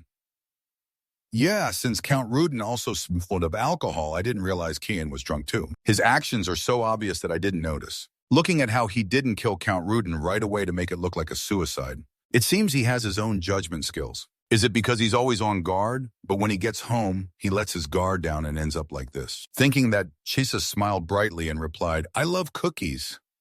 Kian smiled back because of that. That's right. I thought of Chessa and brought some back. It's lucky you like it. In her mind, she recalled Kian saying just a few minutes ago, my little daughter is waiting for me at home. Chessa clutched the bag of cake tightly, thinking, even when I'm not there, he still cares for me like his own daughter. And he brought cookies home while drunk. It's been a while since I felt like someone was taking care of me. Suddenly, Kian raised his hand and cast a spell. Chessa found it too. Now let's go to sleep. With a snap of his fingers, the two were in the room. Kian smirked and said, then I'll sleep with you. Chessa lay on the bed with him. Chessa grumbled, you're just going to sleep without changing clothes. Seeing the situation getting tense, Count Rudin jumped in and snapped, watch your words and actions, Count Basilian. This is a first-class holy night. Suddenly, Kian reached out and patted her head. He looked at Chessa with a hazy gaze and said something that surprised her. I shouldn't have handled the one who offended Basilian so lightly. Kian muttered to himself and then laughed out loud. He closed his eyes, his voice softening. I'm acting a bit strange today, huh? But by the time I got home, I was totally wasted. Kian had executed Count Rudin so brutally. Yet in front of me, he was acting unusually gentle. Chessa stared at Kian, thinking Kian's eyes are always sharp with malice. Now they look like the eyes of a boy crying from a child's innocent comfort. Or is it just my imagination? As she was lost in thought, she felt Kian place his hand on her cheek and stroke it. Chessa, Chessa Basilian. Looking at Chessa, that image comes back to my mind. So I'm both tired and happy. As he was speaking, he paused for a moment and then said from the heart, I miss you. After that, Kian fell asleep. Chessa lay beside him watching. He's asleep now. So he still misses the Countess of the Basilian family. I couldn't find any relics or portraits of her in the estate. The servants absolutely won't say a word, as if mentioning her is taboo. But every time the Basilian family mentions the Countess, their attitude changes completely from usual. The image of Kian appears. That child looks like her mother. That's why I'm like this. Asuen also placed the lily. The Count's estate is the only place that holds memories of mother. Then Kion's face, half crying and half smiling. You don't even have to copy that. Remembering all that, Shisa pouted sadly. Do I look that much like her? Then she looked up at the ceiling, thinking, even so honestly, I don't mind it. In fact, when I'm called Basilion, Chesa Basilion, I really feel like I'm part of their family. Then Chisa shook her head hard. No way. This isn't the time to get lost in emotions. She sat up, got out of the blanket, and told herself, it's probably because I've been around the Basilians so much lately that I forgot this is just a temporary job. It seems Kion is really drunk today and won't wake up. Chesa used the magic gate to run out of the room. Back to investigating. Today I'll find out the exact information. At the same time in the underworld, the door of the shop opened. Hata saw the customer and cheerfully asked, welcome in. The item you're looking for. Then he turned pale and shouted, brother. The person outside suddenly shouted in surprise, let me go. If you touch me, do you think Lady Lisha will let you off? The two still kept their cold tone. Is that so? Then when will that lady come to save you? Let's wait and see. The succubus's dog. In the dark study room, a magic gate suddenly appeared. Chesa quickly stepped out. This is Kion's study. After coming to the capital, he spends most of his time here. I've been really careful with coming and going. Who knows when Kion might show up? Chesa opened her clenched hands. Pink butterflies immediately flew out. This time I have to find something. The butterflies scattered, searching through all the books as ordered. Suddenly, Chesa received a strange book. She opened it curiously. Is there a paper in the middle of the book like this? Then Chesa turned pale in shock, thinking this was related to succubus Lisha, a report about herself. The next morning, Chesa and Kion sat down for breakfast together. He gently said, Hun Chesa, eat this too. Don't you like vegetables? You still have to eat them to get all your nutrients. Chesa looked annoyed at the carrot being brought to her mouth and replied, yes. Kish whispered to Iswin, why are we suddenly eating breakfast together? He focused on his plate and answered, who knows, it's not like we've never seen Dad act weird before. As Chisa chewed her food, she thought, this is driving me crazy. The information about me in the report I found last night is written in great detail, from the secrets of my birth, the events in my growth, to the path I chose. Why is Kion investigating me? This is information that's hard to get without deep connections in the underworld. She put down her fork and continued thinking. I investigated all night but didn't find anything else. I'm already on edge, and now I have to sit at the table. This is uncomfortable. Kion was reading the newspaper and suddenly exclaimed, they've already announced Count Ruden's death. They say he died of a heart attack. What a shame. A heart attack. Looking at the newspaper headline, Count Ruden's death servant of the son of the great Palin Empire. She thought, for the nobility, suicide is a disgrace, so they cover it up like this. Kion must have anticipated this when he killed Count Ruden. Suddenly, Benzion slammed his plate on the table, making a loud noise. The whole table fell silent. Benzion slowly wiped his mouth, then looked up annoyed. Why did you kill him? I could have handled it myself. Kion just smiled as if he didn't know. He continued, I could have handled it. Benzion got even more furious. Even if you didn't get directly involved, could have dealt with him the Basilian way. You're taking on the family responsibilities. Kion rested his chin on his hand and smiled. If you don't like it, just kill them. Benzion was stunned by his words, then asked, confused, so have you settled the aftermath properly? Kion smirked. Of course. Do you want me to read it back to you? He slightly bowed and mumbled, but killing him so quietly, I feel a bit regretful. I should have hung his head in the square instead. Remembering what Count Ruden said, that thing about growing up without a mother, Kion said that feeling like that isn't pleasant at all. Suddenly he exclaimed, oh, and one more thing. Kion looked at Chisa and said, now that our family has a cute youngest, I'm thinking about bringing the Basilians into the light, as you said. He asked Benzion, what do you think? Even though he was startled, he tilted his head and replied, that's what I want. Then Benzion raised his voice in warning, but remember, once we bring the Basilians into the light, you need to stop actions like this or else. Kion sighed in agreement. All right. Then he turned and started assigning tasks. We'll start with the feast hosted by the Duke Israel's family. I've already hired a new tutor, so you kids attend your lessons diligently. What about clothes, Iswin? He smiled brightly and replied, I'll go to the clothing store this week. Kian stood up and said, "Good, I'll clear my schedule then." Before leaving, he instructed, "You kids take good care of Chisa and don't cause any trouble." Once Kian left, Chisa put down her fork and thought, "Looks like he's going out today." She said softly, "I'm done eating. I'll be in my room alone." Her brothers asked in unison, "Why?" Chesa didn't turn back. She just said with a pout, "Because my mind is a mess."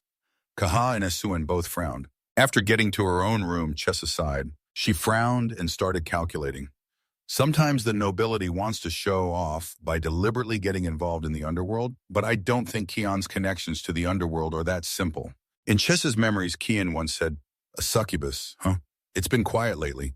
He also smiled and confirmed, "Is that seal the mark of the succubus?" The paper recording information related to succubus Lisha appeared. Moreover, he's very interested in Mia Fairy. Kian's goal is to resurrect the Countess. For that, he used black magic, but that's not enough to make up for the missing power. He chose the power of the fairies, and in the process of learning about it, he likely experimented on fairies. The more she thought, the tighter Chesa's fist clenched. Have I been too lenient because I got caught up in this family game? When I thought Kian's purpose was just resurrection magic, how could I be sure it doesn't involve fairy experiments? That's something to consider. For the process, I need help to find the connection between Kian and the underworld. First, I'll contact Hata. The butterfly was sent and flew back immediately. Looking at it, Chesa was confused. She caught the flustered butterfly and asked, "Why can't it find the direction?" Chesa suddenly realized a new issue is this butterfly made from fairy power. It can track the specified target's location. In cases where it can't track, it's only because the target is dead or blocked by other magic. Chesa's eyes lit up with killing intent in the current situation. Someone must have messed with Hata. She gritted her teeth in anger and said, "Who dares?" Yet in front of me, he acted unusually gentle. Lisha recalled the past. The first time I met Hata was on a rainy day like droplets of water. Hata was abandoned in an alley and on the brink of death. That child, after undergoing experiments to create a puppy, was forever discarded due to side effects. He couldn't hide his ears and tail like other beastkin. Looking at his condition, it seems like he's been experimented on and then discarded. Is this connected to the elf experiments? Normally, I just ignore it, but that day my temper was all over the place. After she took him home, Hata felt really grateful. When Lisha witnessed that she quietly guessed beastkin are a mysterious race, his voice softly said, "Thank you for treating me. I don't know how to repay this kindness." A few days later, Hata barely survived, but probably due to the experiment's aftermath, his memories weren't complete. "I don't remember what happened to me anymore." Seeing that, Lisha looked at him indifferently and replied, "All right." Her eyes were filled with sadness. "Too bad he wasn't useful to me." Even so, Lisha raised her hand and a butterfly flew out. She said, "If you want to live here, it's better to hide your ears and tail." As she spoke, the butterfly flew over and landed on Hata's ear. In an instant, his beastkin ears disappeared. Hata felt around and exclaimed, "Oh." At that point, Letitia thought, in the underworld, this much kindness is enough. I've hidden his identity so he can manage on his own. So she turned to leave while instructing, "Once you're recovered, go back." But then Hata suddenly spoke up. "Can I keep staying here with you, Miss Elf?" His words made Lisha turn back to look. "This beastkin wants to swear loyalty to me." She asked irritably, "What?" Thinking to herself, "I'm already struggling to survive alone. What are you saying?" After thinking that she refused, "I don't plan on taking in a puppy." Hata saw she was about to leave, so he quickly stood up to stop her. "You asked about the experiments, didn't you?" "I'll help you, Miss Elf." At that moment, I didn't have any info, but as soon as his hand touched me, Lisha quickly brushed it away. She stepped back and snapped, "Just because I helped you once, you think I'll keep being nice? I don't have time to drag someone like you around. You got the wrong idea, get out of here." In her mind, she thought this should make him back off. Hata looked at her sadly, then hung his head, looking pitiful. Still, Hata didn't stop following me. Later, Hata always tried to show he was useful. Sometimes he'd hold up a bottle of medicine and smile, saying, "Look, I made this for you, Miss Elf." Other times, he'd wave a paper excitedly, "I've found some info, Miss Lisha," like he was proving his worth and didn't want to be abandoned again. One day, Hata carefully presented a box and said, "Miss Elf, I made this jewelry just for you." Lisha hesitated as she looked at the intricate piece, then thought to herself, "Is this just how dogs are? I'll take it and tell him to stop." So she sighed softly, "I'll take this, so from now on, don't follow me. Suddenly, Hata joyfully shouted, "You accepted it." Lisha asked suspiciously, "What?" When she looked up, she saw Hata clenching his fists, holding back happy tears and saying, "Finally you accepted something I made. I'm so happy." Witnessing this, Lisha's mind was in turmoil. Before, it was all criticism. "Wicked witch, damn witch, or you the crazy elf's daughter? What's she planning to do this time?" She thought to herself, "After becoming a witch, this is the first time someone's been happy because of me." After that, Hata kept following me. He stayed the same, full of energy, saying, "Miss Elf, I made a new medicine this time." Still the same tone, but Licia's attitude had softened a bit. What? In her mind, she thought having a puppy around isn't so bad. Finally, I decided to take Hata in. Back to the present, Chisa was furious. If it's people from the underworld, there's no way they don't know what Hata means to me. Who the hell is bold enough to pull something like this? To save Hata, I needed to go back to my true form first. The problem is that potion is in Hata's shop. She peeked into the room and sneaked a look around. If they find out I'm gone, it'll be a big mess. Let me check the situation first. Chisa said, "Guys." Isuan saw it was her and replied, "Chisa." He gently sat down and petted her head, explaining, "We have to go out for something urgent.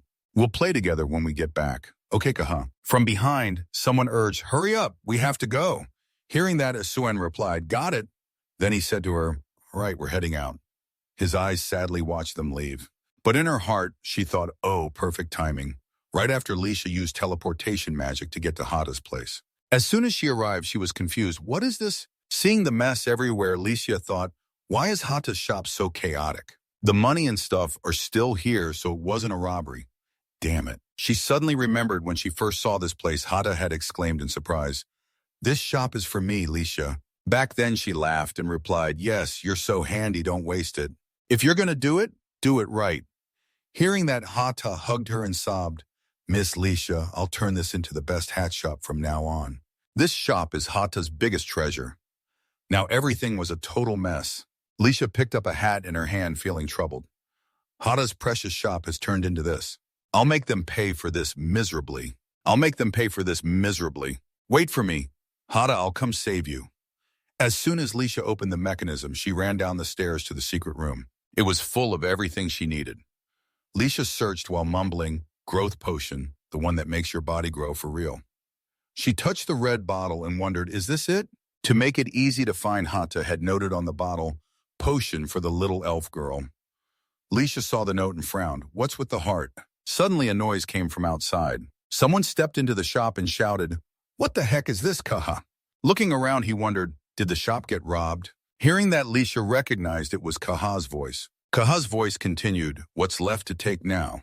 Lisha, hiding in the secret room, panicked. Why is that kid here? He said it was urgent. So what? Underworld business, is it? Does that mean not just Kian, but all of Basilian are tied to the underworld? Snap out of it. This isn't the time to guess. With Kaha's sharp animal instincts, he'll definitely spot me. Drink it first. After taking the potion, her body started to grow. And then she returned to Lisha's form. Seeing her familiar body, Lisha thought, good thing I grabbed the right one. I need to get out of here fast. As soon as she used the teleport spell, the secret room echoed with a loud bang.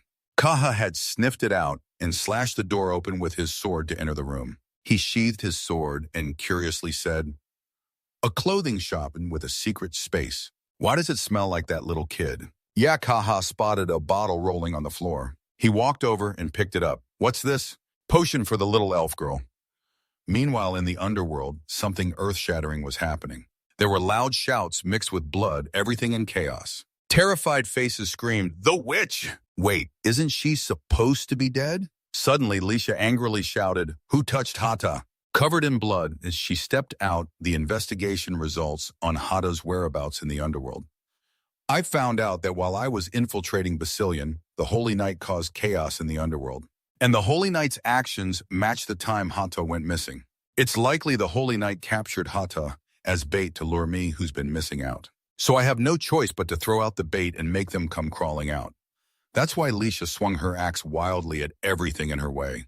Everyone around panicked and ran to hide. Oh, suddenly a whip lashed out with a shout, "Wait, Letitia!" On reflex, she turned her head to look. The whip wrapped around the axe, stopping her from moving. Johann appeared to stop her. "Stop, Letitia." He pulled his hand back forcefully and asked, "Who are you?" Jahan placed his hand on his chest and said, "First, I apologize for the rudeness.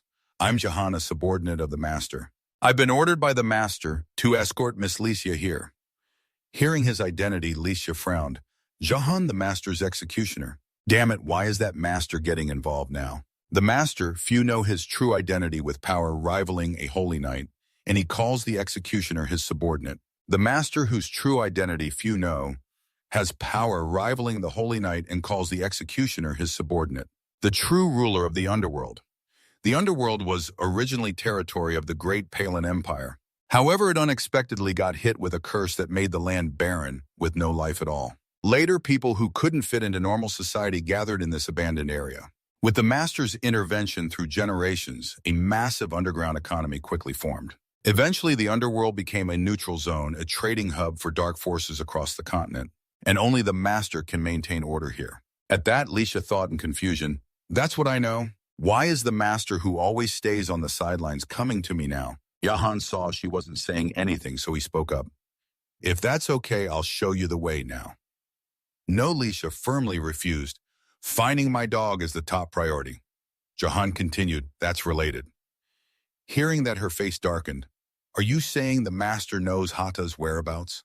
Jahan answered straightforwardly, "The master has eyes everywhere, so come with me." In the end, Licia decided to follow him. As she walked on the paved ground, she thought, no one knows the master's exact location, but everyone guesses it's the place with the most greenery on this barren land where dust flies year-round. And as soon as you approach without permission, death welcomes you. Before her eyes was a clean path surrounded by trees and grass. Licia looked around in surprise. On this weed-barren land, how is there a garden like this? Just how rich is that master?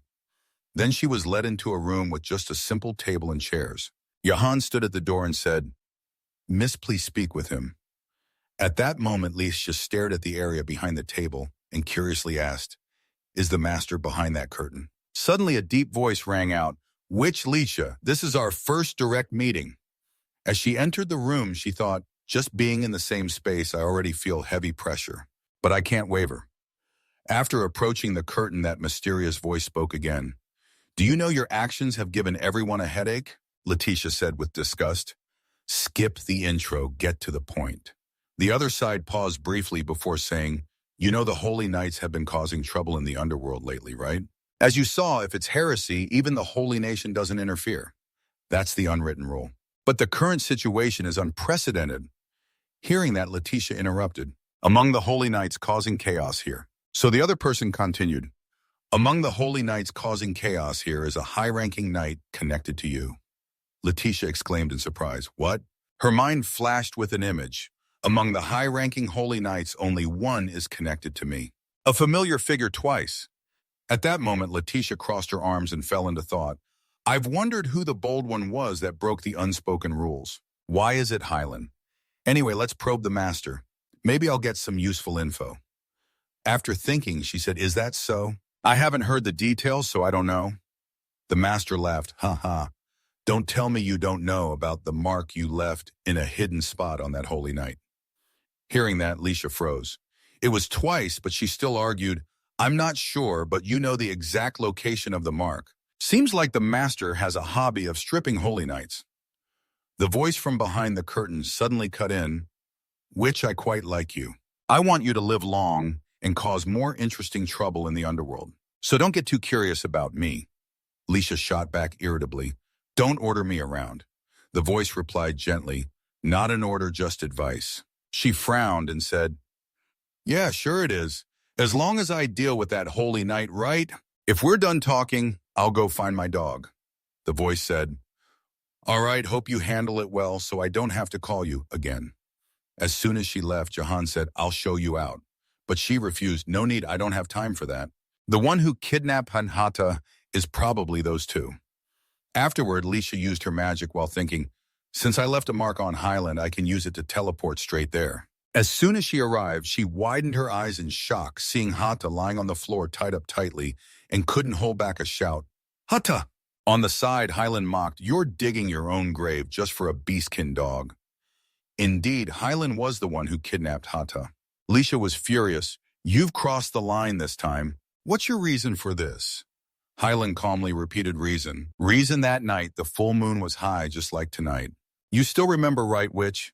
He stared at her and said, Tonight you have to answer me. Why did you leave me that night? Leisha felt a bit awkward hearing that, thinking. That night, 5 years ago, not long after I awakened my elf powers, I was so confused. How long do I have to keep running? On the night I was chased by hunters as usual. They were crazed pursuing me and yelling, She's cornered, don't be scared. She's just a kid who can't control her powers. That day I had a strong feeling that today might be my last. Back then I thought I didn't want to be born as a fairy. I just wanted to live a normal life. Right at the moment I decided to run away from them, I accidentally tripped over a rock.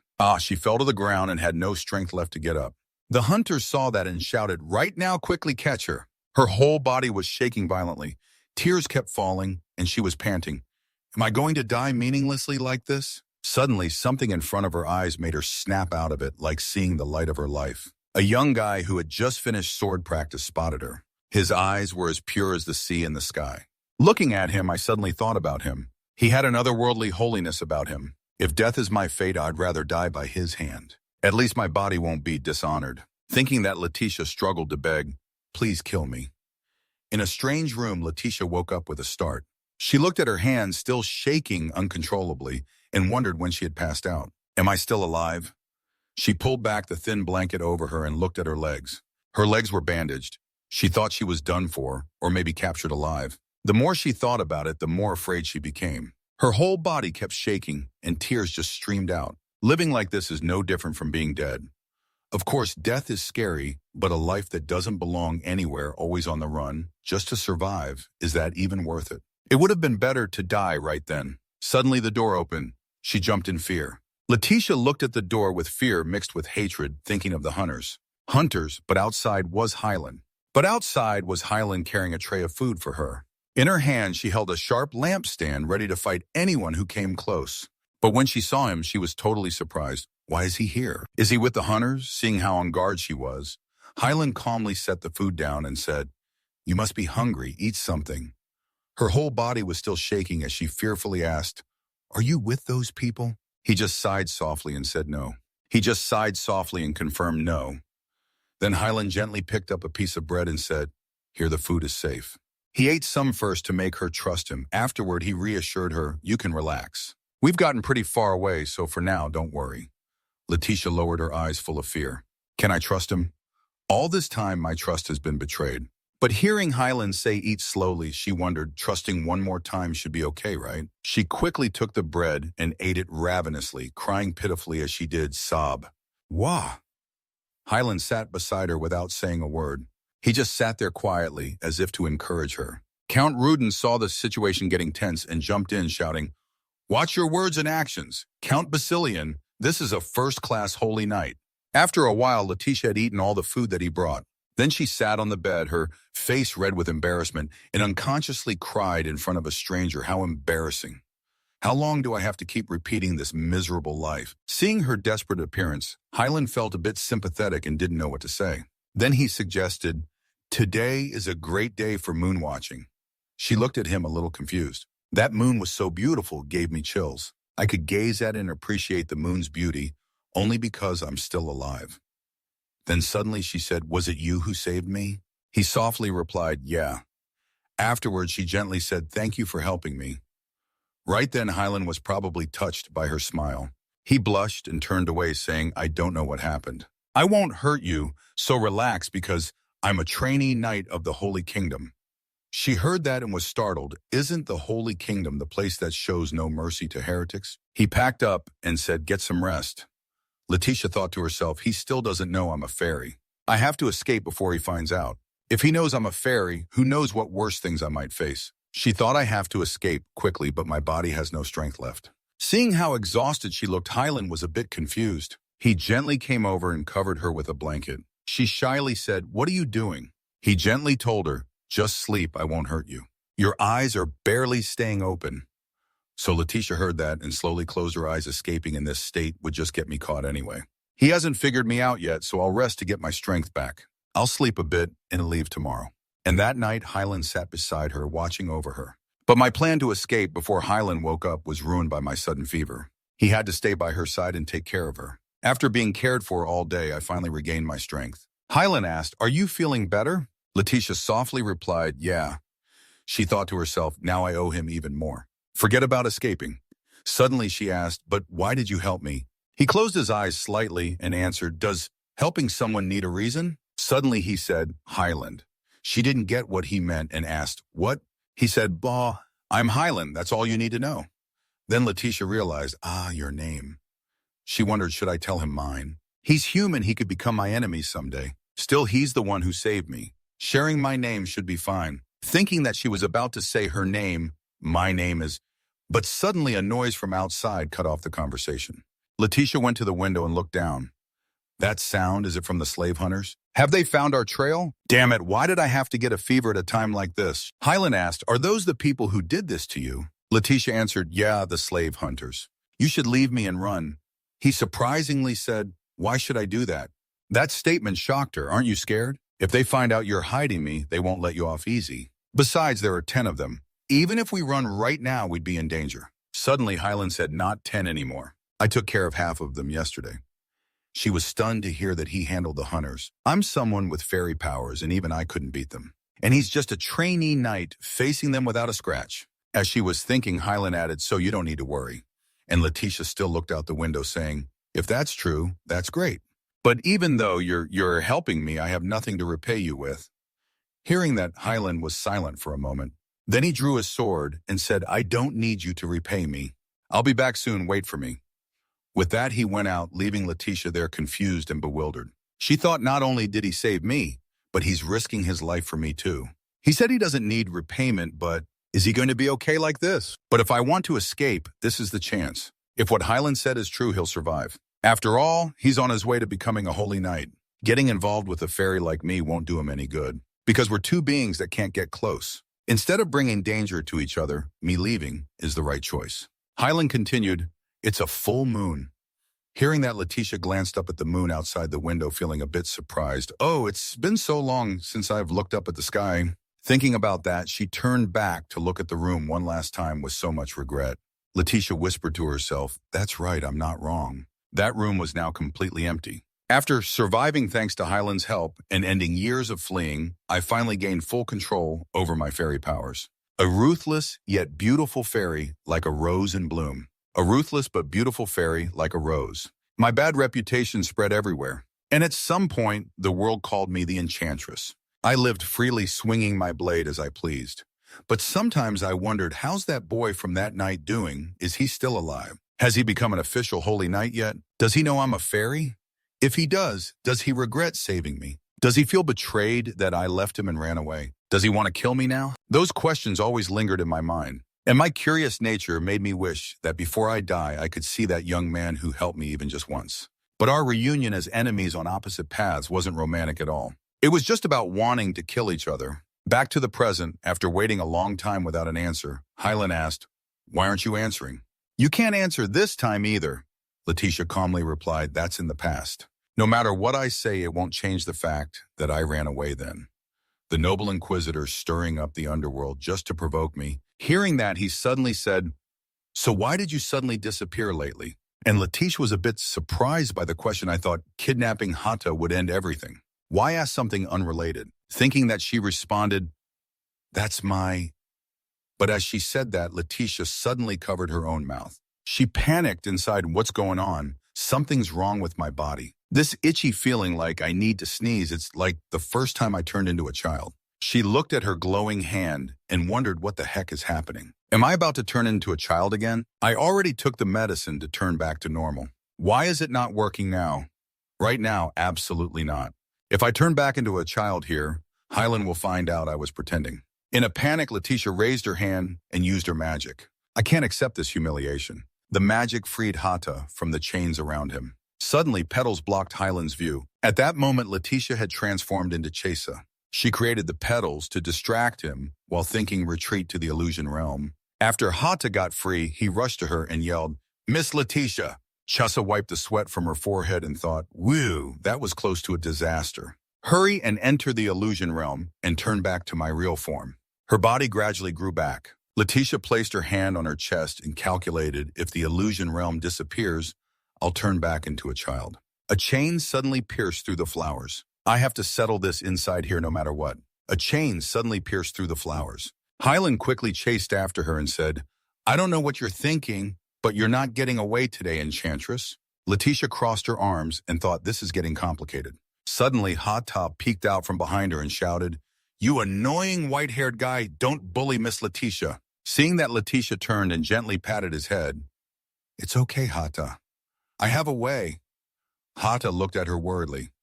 Miss Letitia. Then Letitia turned back to Hyland and said, Stop wasting time. Let's make a deal.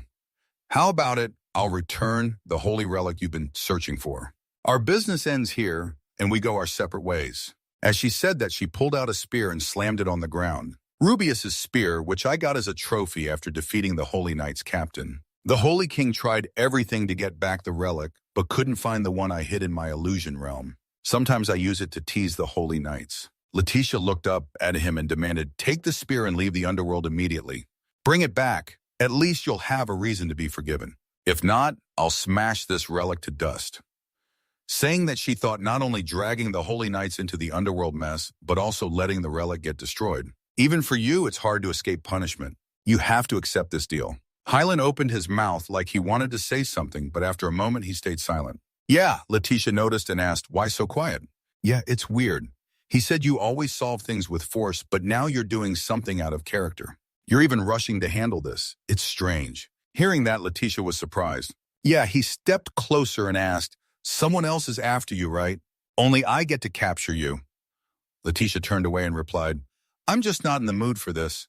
She thought pretending to be a kid is exhausting enough. After that, Hyland heard her and left me alone for now. Suddenly he said, Does this have to do with your child? Letitia felt like she'd been struck by lightning, still mixing that up. Right now she's playing with Isuen. Chiara takes the glass of water and compliments how good it tastes. You hear that and smile back saying, Thanks, team leader. The three siblings got back safely this morning, and Hata's hat shop is temporarily closed. Isuen hands over a cookie. You should have a cookie too, team leader. Kahan nearby wonders, but why, team leader? Isn't it usually prince or princess? Chiara speaks up and replies, I don't like it. I'm the team leader. He just goes along with it. All right as you command. She suddenly looks at her glass and thinks, not getting caught and returning safely is good. But there are a few issues. First, I took Hata's medicine, but still ended up looking like a kid again. Hata said it was a fully developed product, so why is this happening? I guess I have to wait for Hata to make a new one to find out. She remembers how he was crying his eyes out when he found out the medicine was faulty. Hata will make a new one. Chiara sees that and comforts him. It's okay. Back to the present, Isuen scolds, Hey, stop eating that. If you eat it all, what will the team leader have? Chiara sits watching the two of them, then suddenly glances at Kaha and thinks, Second, it is Kaha who suddenly went out and visited Hata's hat shop. But the underworld isn't a place you can just wander into. He must have some purpose. Sure enough, it seems the Basilian family is hiding more than I thought. She tells herself, I can't be careless, like last time. I'll investigate as soon as I get a chance. I really need to stay sharp. Suddenly, Kaha blurts out, Oh, dog smell, from the nearby bushes. Hearing that, Chiara gets confused. Dog smell? Wait a minute, no way. From the nearby bushes, an animal jumps out lightning fast. It rolls up and tumbles out in front of the three siblings' surprise. Once it settles, a cute little puppy appears in front of everyone and barks, Woof! Meanwhile, Krissa is screaming in panic inside. Krissa is completely frozen when she sees the puppy. Why are you here, Hata? While Krissa is screaming in panic outside, Isuen excitedly says, A puppy Chiesa. He suddenly thinks yesterday when we closed the shop, I thought he was just kidding. Back then, Hata opened his eyes wide and begged, The shop's closed now. I want to go with Lady Licia. And she replied, Nonsense. Now Chiesa feels a headache, and yet he actually came. What now? How dare you show up here, you troublesome kid? She hugs Hata and whispers, What are you up to? But he barks, Woof. Suddenly Chiara feels a chill. I sense eyes on me from somewhere. She turns her head, and when she sees the two siblings' eyes, she whispers, Oh no. Chiara panics and whispers, Hata, run away quick. But in an instant, Isuen approaches from behind her and says, You seem to really like that dog, don't you? Kaha chimes in, Kids usually love things like puppies anyway. Isuan agrees, yeah, it's dirty, but clean it up and it'll be fine, right? A moment later, Keha asks, should we keep that dog? Isuan, standing nearby, replies, let's do that. Only Chiesa, stuck between them, is silently panicking. Scared. Wait, do they want to adopt Hata? While she's panicking, Hata obliviously barks, woof, Hata! After getting bathed and tied with a cute bow around his neck, he happily barks, woof! He runs around excitedly. Finally, he gets to be with Lady Lisha. Meanwhile, Chiesa just stands there watching. Oh, so Hata ended up in this house after all. A few minutes earlier, Kion looked at her and asked, Chiesa, what is that? Isuen, standing behind, said, the little one wants to adopt that puppy, Dad. Kaha, nearby, was surprised. You two are already so close. She just hugs Hata and stammers, the puppy. In her mind, she thinks, please say no, Kion. Kion pauses for a moment. Then he smiles brightly. If Chiesa wants to keep it, then let's do it. But you have to like me more than the dog, okay? Hearing that Chiesa thinks in defeat, I can't believe Kion actually allowed it. Well, might as well think of it as gaining an ally. Hata suddenly barks, but Lady Licia? She replies, yeah. Then she hears Hata ask, have you prepared for the banquet? Hata also got an order for kids' hats from the Basilian tailor shop. At that moment, Chiesa remembers, oh right, during the last meal, Kian mentioned the upcoming banquet will be at the Israel family estate. It's about time to try on outfits, but I haven't heard anything about it. Has something happened? A few hours later, Isuan suddenly says, this is terrible. They're definitely looking down on the Basilian family. Kaha, still chewing, asks, what now? Hearing that, Isuan angrily replies, the outfits that arrived today, you saw them right? Kaha responds, I thought they were fine, just wear them and go. Hearing that, Isuan goes ballistic. What? What the heck are you saying? Make me wear that rag. Clearly someone stole our outfits midway. Kaha calmly says, maybe you're overreacting. But Isuan won't let it go. It's way different from the display sample. While the two argue loudly, Chiara quietly eats and thinks, so there's an issue like this too. Our sister has to wear a dress. Do you want to see her in rags and get looked down on at the banquet? At that, Kehi says, we can't have the little one looked down on, but according to the schedule, we don't have time for new outfits. I know a good hat shop. How about making up for it with accessories? I know a good hat shop. Isuan asks, what? Where Kaha looks at him and replies, a shop in the underworld. I went there last time. It's a bit messy. That place is Hata's hat shop. Hearing that, Chiara, who was drinking water, spits it out. She wipes her mouth and thinks, why that shop? And talking so casually about the underworld with Isuan. What's the real connection between the underworld and Basilian? Anyway, the shop is closed. If I just stay put, things will sort themselves out. A moment later, Isuan scratches his head and sighs. We only have a few days left. We can fix it up a bit. Tomorrow, we just need to go get hats and accessories. This is Basilian's first debut in high society. I don't want anyone looking down on us. I'll definitely handle this. The next day, Isuan opens the door and grumbles, this is so tacky. Luckily, I chose the fabric, otherwise I'd throw it all in the trash. Chiara, walking beside him, thinks, like Kaha said, the outfits are okay, but not quite right. So he's mad for a reason. First time debuting in high society, Isuan wants everything perfect, so he's mad for a reason. Of course, it seems only Isuan in the house cares about this. She watches Isuan carefully fixing the clothes, adding lace here and there. She suddenly remembers from their first meeting, she felt Isuan really liked beautiful things. Back then, Isuan stared at her and said, first time seeing something as beautiful as me. Chiara wonders. He also said he uses an umbrella every day to avoid sunburn. How does a kid growing up in that gloomy snake castle end up with such a taste for beauty? Yeah, thinking that, she steps closer and calls, Brother Isuan. He turns and smiles. Yeah. Chiara asks straight up, why do you like making things beautiful? Isuan strokes his chin and says, let's see, now I find joy in it, but at first I did it because I didn't want to look like a kid without a mom. Back then, when my mom died, I didn't understand what death meant, so I thought she just disappeared. Little Isuan sadly said, we can't see Mom. Kaha said he couldn't smell Mom anymore, but Benzin just silently patted his head to comfort him. Then Benzin left too. Isuan weakly called brother, upset that Mom suddenly disappeared. He didn't answer, and Dad just sat outside. Why isn't anyone looking for Mom? What are you all doing? Why isn't anyone looking for mom? Seeing Isuen turn away, Kaha asks, hey, where are you going? Isuen casually replies to find mom, but Kaha's voice comes from behind, you won't find her. Isuen angrily turns back and yells, that's why I have to look, you idiot. I'll go by myself, do whatever you want. Seeing Isuen insists, Kaha sighs and says, I'll go too. So Kaha and I went out every day looking for mom. Not long after visitors came to the snake estate, while Isuen was wandering around searching for mom with no luck, he suddenly heard voices. Look at those kids. Oh, please don't say. A ruthless yet beautiful fairy like a rose. The way you basil kids are pacing around is something else. After all, you're from a prominent Eastern family.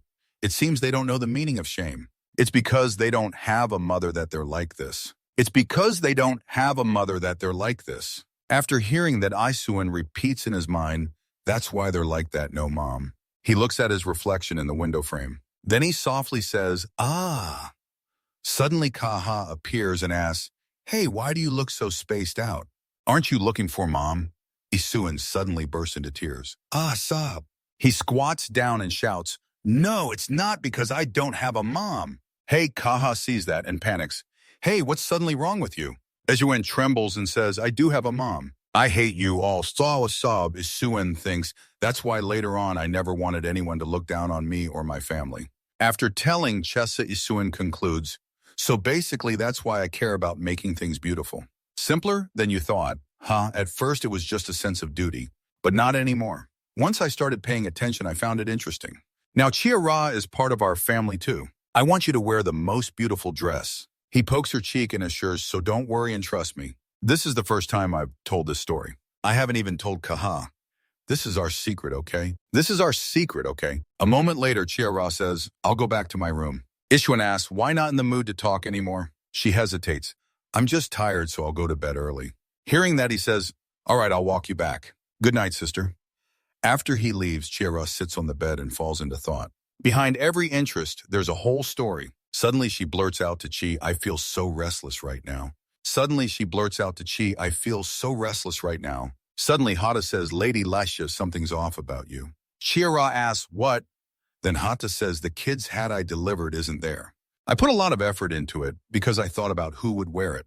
Chia-Ra recalls what Isuen said before. Clearly, someone stole our outfits midway. At that, she suspects, is what Isuen guessed actually true? Hata's skills are top-notch. Even the fanciest shops in the capital seek him out. There's no way Hata's work got rejected for quality or design. I was planning to ignore the banquet, but stealing from me is just rude. After thinking it through, Chia-Ra orders, Hata, contact Mia's clothing shop. And let's reopen the shop for a bit. That evening, a voice calls, Chia-Ra, we're heading out and we'll be back. I'll pick a really nice hat to bring back. You be good. Okay. Seeing the two about to leave, Chia-Ra raises her hand to stop them. Wait, you guys. Kaha and Isuen both turn, huh? She gently suggests, can I go with you today? Isuen is surprised, to the underworld. No way, it's dangerous. We should go somewhere else next time. Chia-Ra confidently says, it's fine, you guys will protect me. Kaha hears that and replies, you're right, but bringing a kid to the underworld might be a bit. Chia-Ra sadly says, I really want to go. She decides to use her final trick, I want to go with you guys. Seeing her acting cute, Kaha and Isuen's hearts melt, so adorable, so pretty. Kaha's judgment is clouded by the cuteness, let's take her along. Isuen immediately scolds, are you crazy? Kaha quickly explains, we've never taken her out before. And having her try on the hats directly will help us pick the right one. Still, Isuen worries. But her first time out is to the underworld. Meanwhile, Chessa quietly celebrates, yes, the plan worked. If I go to the underworld with these twins, I might find out the connection between Basilian and the underworld. And while Chisa is secretly plotting outside, Kaha is still trying to convince his brother, come on, that's so Basilian, right? Isuen hears that and holds his head sighing, ah. Seeing that Chia-Ra crosses her arms smugly, time to crush the arrogance of whoever stole from me. In the end, they go together. In the carriage, Isuen instructs, going with us is a secret.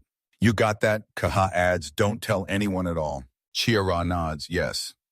A while later, footsteps step down and announce, we're here. On the deserted road, a figure covered head to toe walks silently. Then two more shadows move lightly. At Hata's hat shop, Isuen's voice rings out, is this the hat shop you mentioned? Kaha replies softly, yeah.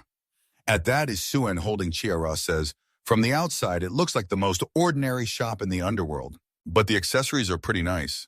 Keha looks around and asks, "Is the shop empty? Are they not open today?"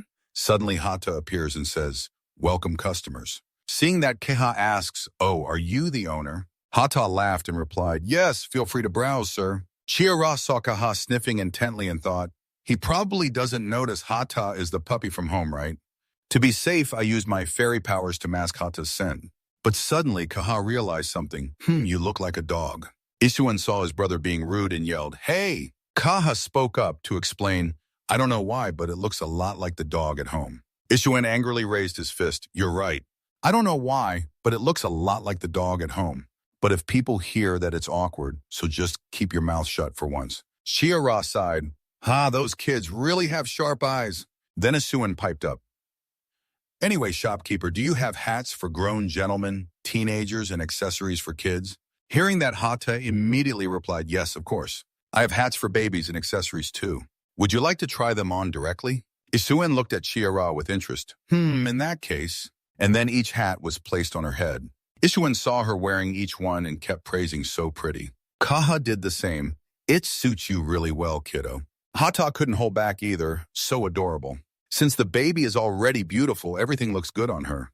Hata couldn't hold back either. "So adorable." Isuen heard the compliment and got even happier. "Wow, the shopkeeper has great taste. I'll take them all." Chiara saw this and was confused. Those kids are acting like they're the ones being praised. Yes. At the same time, Isuen generously paid and added, "The craftsmanship here surpasses the famous artisans in the capital. That includes ours too." Hata blushed and scratched his head. "We're lucky to have your approval. I'll deliver them to your home." Suddenly, Keha looked at him and said, "But this shopkeeper." Keha's curious voice rang out, "Does this hat shop also make medicine?" Keha's curious voice rang out, "Does this hat shop also make medicine?" Hearing that, Hata panicked, "Yes." Chiara, standing nearby, was confused. "What brought that up?" Keha didn't let it go and explained, "Oh, last time I accidentally saw inside the shop. I saw a jar labeled Fairy Child or something." Hata decided to play dumb. "I don't know what you're talking about." So Isuen stood back and observed everything. He couldn't hold back and burst out, "What's wrong with you? Why are you suddenly bringing up fairy children here? We already have one. Don't bother the shopkeeper with that nonsense anymore. From now on, he's going to make hats for us." Seeing Isuen angry, Keha got scared. "Okay." Chiara thought, "Did that kid even find the lab back then? Almost got exposed. Good thing Isuen stepped in. The hats and accessories are done. Let's move on before more questions come up." The hats and accessories are done. Let's move on before more questions come up. After getting the signal from Chiara, Hata spoke up. "I don't know if you gentlemen are interested in clothing." Keha blurted out, Hata continued, "I know a pretty good clothing shop."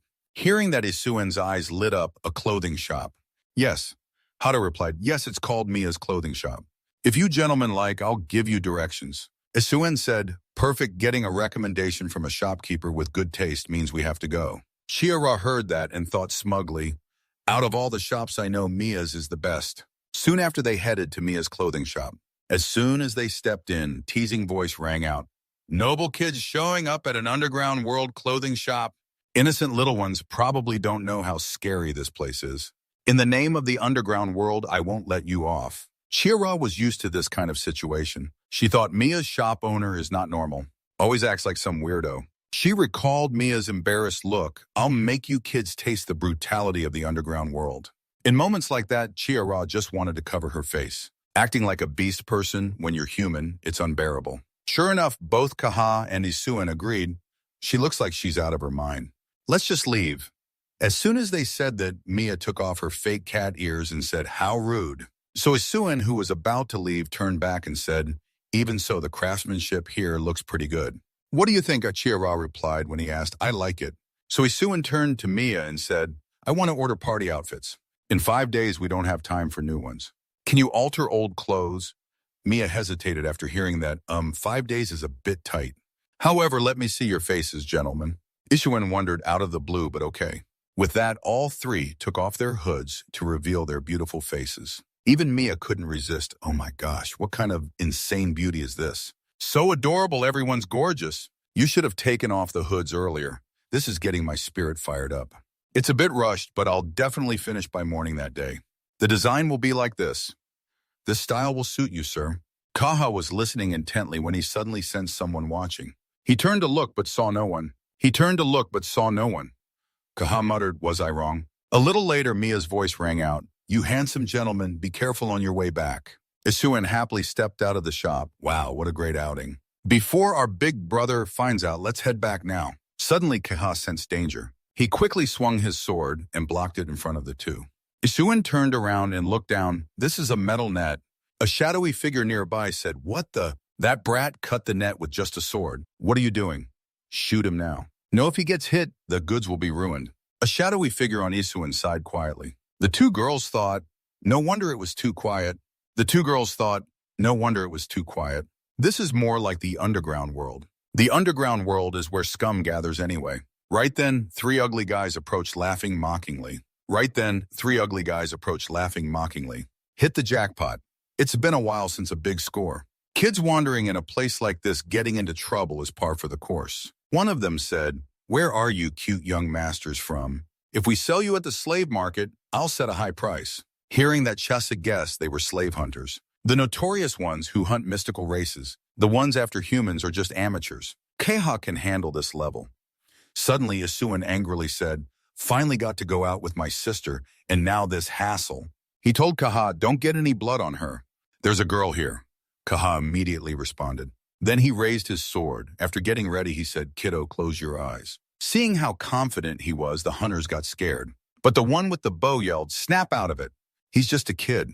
What's with the hesitation? Hurry up. Before he finished, a sword was at his throat.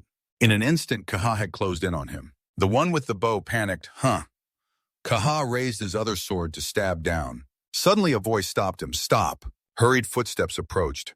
Jahan appeared and announced, the master doesn't want any more chaos. Seeing the situation, Chesa was surprised. What?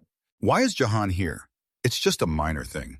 A big shot like Jahan getting involved. The hunter recognized Jahan and embarrassingly said, oh, I didn't know you were patrolling, Sir Jahan.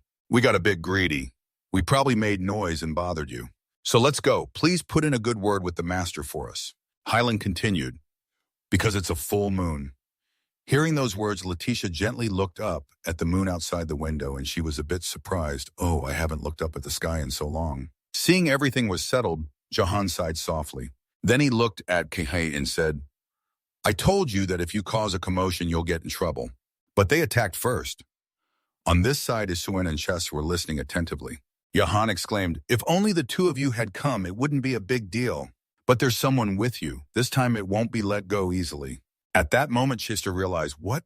This atmosphere. Do all three of them know each other? How is Jahan the master's top subordinate, this emotionless, doll-like man, the underground world's executioner? He specializes in using a whip that turns into a sharp hook. If you ever have to face him, the end is usually death. In the underground world, he's a symbol of disaster, the embodiment of misfortune and bad luck. At that, Chesa pondered, chaos like this on the streets is common. Yet the master sent Jahan to stop it. Plus, I've only met Jahan once before. And yet they're so chummy. Chesa saw Jahan gently say, next time, please be more careful. And Kaha scratching his head, got it. After witnessing that, she suspected, clearly Basilian has a close connection to the underground world. What exactly is Basilian? Suddenly, Chesa noticed Jahan watching her. They made eye contact, and Chesa shyly said hello. Kaha heard that and scolded, hey sister, you just greeted him. Don't go around greeting strangers. Chesa looked at him and asked, why not? She thought they'd been talking casually this whole time. Suddenly, Jahan stepped closer and said, it's an honor to be greeted by you. I'm Jahan. Hearing that, she replied, I'm Chesa Basilian. Jahan calmly said, nice to meet you. But next time, let's not meet again. Hearing that, Chesa wondered, people usually say see you again. Is the underground world mindset just different? I think so. She asked, why don't you want to meet again? Jahan shook his head. It's not like that. Meeting someone like me brings bad luck. Hearing that, Chesa thought, I can really feel how much he hates himself. No people like Jahan do. He's shunned even in the underground world. So he's always alone, like me who was mocked as the daughter of a mad fairy. That's why I became isolated and started hating myself. After a pause, she decided to speak, but I'm fine. Next time I still want to greet you. In her mind, she thought, both you and I are unlucky, aren't we? Seeing her bright expression and words, Jahan didn't know how to respond. After a moment of silence, he quickly turned away and said, "It's late now. You three should head back." With that, he left immediately. Chessa watched his lonely figure for a while. That night in a narrow alley, screams echoed, "Ah!" The hunter from earlier was terrified, clasping his hands and trembling. "Please spare me, I was wrong." But Jahan showed no mercy. He swung his whip, and blood sprayed with screams. Afterward, Jahan stood there lost in thought. For the first time, someone smiled at me like that. But he recalled the insults from the past. "Get away, you monster. I don't like it. Don't come near me." Recalling that made him feel insecure about himself. His hand clenched tightly. So no, a lowly person like me getting to meet a noble lady like her is already scary. Even so, I want to see that smiling face again. It's definitely my greed. Suddenly a voice came from behind. "Did you greet the kid?" "Yes." Jahan immediately turned and bowed. "You're here, master." Kian asked, "Super cute, right?" Jahan knelt and replied, "Yes, master." Jahan exclaimed, "If it were just you two, that'd be one thing." Only then did Kian continue, "Humph, I wonder who dared to cause such chaos. It's just some ordinary slave hunters. I'll handle the finishing blow." As soon as he finished, the remaining hunters started shaking violently. No. After wrapping things up, Kian asked, "Have you found the demoness's whereabouts yet?" Jahan quickly reported, "After the incident at the estate, she vanished without a trace." Jahan reported, "After the estate incident, she vanished without a trace." Hearing that, he said, She's not the type to stay quiet. Even interrogating a high-ranking heretic requires a personal welcome. Quite an extraordinary fairy. I'll use her soon. Investigate the succubus's movements for me in detail." And at that moment at the Basilian house, Kaha and Iswin thought, "We're done for." Chisisa sighed. "I knew something like this would happen." A authoritative voice boomed. Kaha Iswin Benzion sternly asked, "What were you two thinking?" Iswin timidly replied, "I just thought going out with my sister would be nice. We've never gone out together before." Kaha, standing next to him, agreed, "That's right. That kid is just a normal child. We have to be careful, though." Kaha spoke up in disagreement. "But I'm confident I can protect her. That's why I brought her along." Benzion cut him off. "That's not the point." He sighed, "That child isn't a Basilian." Chessa was startled to hear that, and Kaha responded right away, "What are you talking about?" Isuin quickly objected, "But she's our sister now. Besides, she's right here listening, you know." Benzion frowned and said, "Enough. Am I wrong? That child has no blood relation. She's just an outsider. You two stop talking nonsense." Chessa thought sadly, "I guess so. From the start, Benzion planned to kick me out." She recalled his words, "So don't get too close. I'll get rid of you soon." Especially this banquet is the first introduction of the Basilian family members. Benzion wants to get rid of me before that happens, even though we shared some care and feelings for each other. But we'll never truly be family. At that point, Chesa clenched her fists. She told herself she had to leave right away. Yet she still thought about attending the banquet like a fool. "I've been so stupid wanting to kill Count Rudin for insulting the Basilian family, preparing outfits for the banquet so the Basilians aren't looked down on. None of it has anything to do with me." Seeing Benzion's upset face, I thought he was the emotional type. But turns out I'm the real child here. Just because of a little affection, I acted like I was part of the Basilian family. Chessa looked at Benzion's cold expression in front of her. Suddenly, those haunting words from the past flooded back into her memory. "What does an orphan like you know get lost?" Remembering that made her feel like she was suffocating. Chessa smirked mockingly. "No matter how lonely you are, you shouldn't act like that. You're way too into this act. Fine, just stick to the original plan. Snap out of it and get ready to leave." Based on the current situation, the Basilians are involved in the underworld and have a lot of shady stuff. I have to finish investigating the Basilian family before the banquet. When Benzion kicks me out, I can just disappear with Hata. Then I'll completely leave this family and go back to who I really am. A few minutes later, Chisa stood in front of her room and thought dejectedly, becoming a child has made my thinking childish too. I'm in such a bad mood." A heavy sigh echoed in the dark night. Chessa wandered forward. Suddenly a strange shape appeared in her shadow. Chessa thought to herself, "This magic power." In an instant, Kian appeared before her. As soon as Kian saw her, he smiled and said, "Hello, my daughter Chessa. What are you up to?" Chessa suddenly noticed the smell of blood. "Where has he been?" At the same time, she replied, "Nothing." Kian playfully poked her nose and teased, "What's with that face? Did Benzion scold you that bad?" Chessa waved his hand away and responded no. In her mind, she thought, "So he knows we went to the underworld." Then Kian said, Did you have fun out today? Chessa answered softly, not really. Kian looked at her gently. He suddenly picked her up and said, since your brother scolded you like this, how about I play the role of comforter? Let's go see some flowers together. Let's go to see some flowers together. As he finished, a wave of magic enveloped them both. In an instant, Chessa opened her eyes and realized she was in a different place. She started looking around. Then she thought, this is a rose garden. It's full of rose scent, so fragrant. While she was closing her eyes to relax, Kian asked, how about it? Do you feel better now, my daughter? Chessa thought, oh. She unconsciously got lost in the flower scent. At the same time, she asked her father where this was. Kian gently said, oh, it's the royal garden. Hearing that, Chessa panicked. Wait, we can just come here like this. He noticed her expression and explained calmly, to be precise, it's a private palace. There are no guards right now, so feel free to look around. Only then did Chessa feel relieved. I see. Kian picked a rose and tucked it into her hair. After admiring it, he smiled brightly. Just as I thought, it suits you perfectly, my daughter. Chissa silently gazed at the beautiful scene before her. Suddenly, Kian asked, did your brother scolding you make you upset? But I don't want you to go there, because there are a lot of bad people. Hearing that, Chessa grew curious. Have you been there too? Kian was surprised. Do you mean the underworld? She replied, yes. A moment later, Kian asked, why are you curious about that? She pouted and said, everyone except Chisa goes. Hearing that, Kian just chuckled. Seeing that, Chisa gripped her dress and said, but you don't have to tell me, since I'm not a real Basilian lady. In the moonlight, her face grew sadder. But Kian didn't know how to respond to her. Seeing the silence, Chesa thought, I was trying to sulk a bit, but I ended up saying the truth. A few seconds later, Kian hugged her. So you're really upset, huh? No wonder. Chesa denied it, no.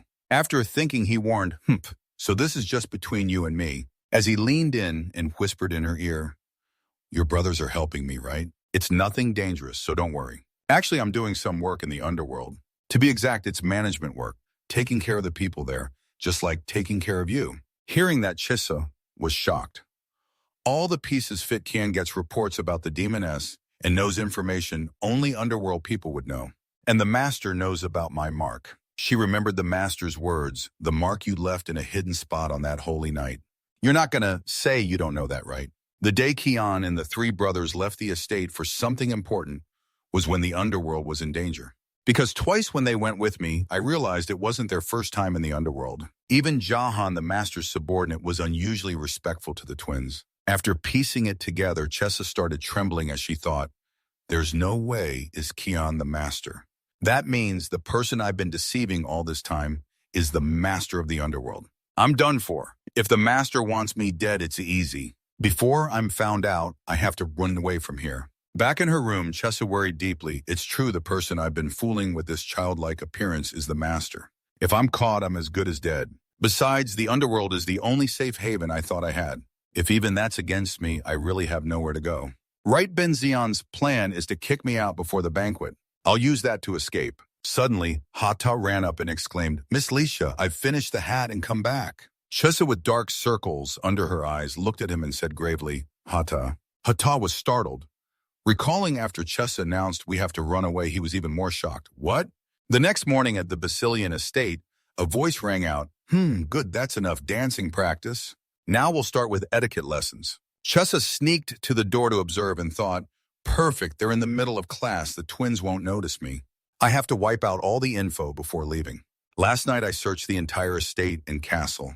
The only place left is the Basilian territory full of monsters. In the blink of an eye, Chesa and Hata were in the dark forest. As soon as they landed, Chesa said, this forest makes me so angry. Hata agreed, you're right. They walked to a grassy area and she set Hata down to look around. Not to mention dark energy is everywhere, but we're fantasy creatures stronger than humans, so it should be fine. If humans stay here too long, they'll get hallucinations. That's probably why Kian looked out of it after coming back from the forest because of the dark energy.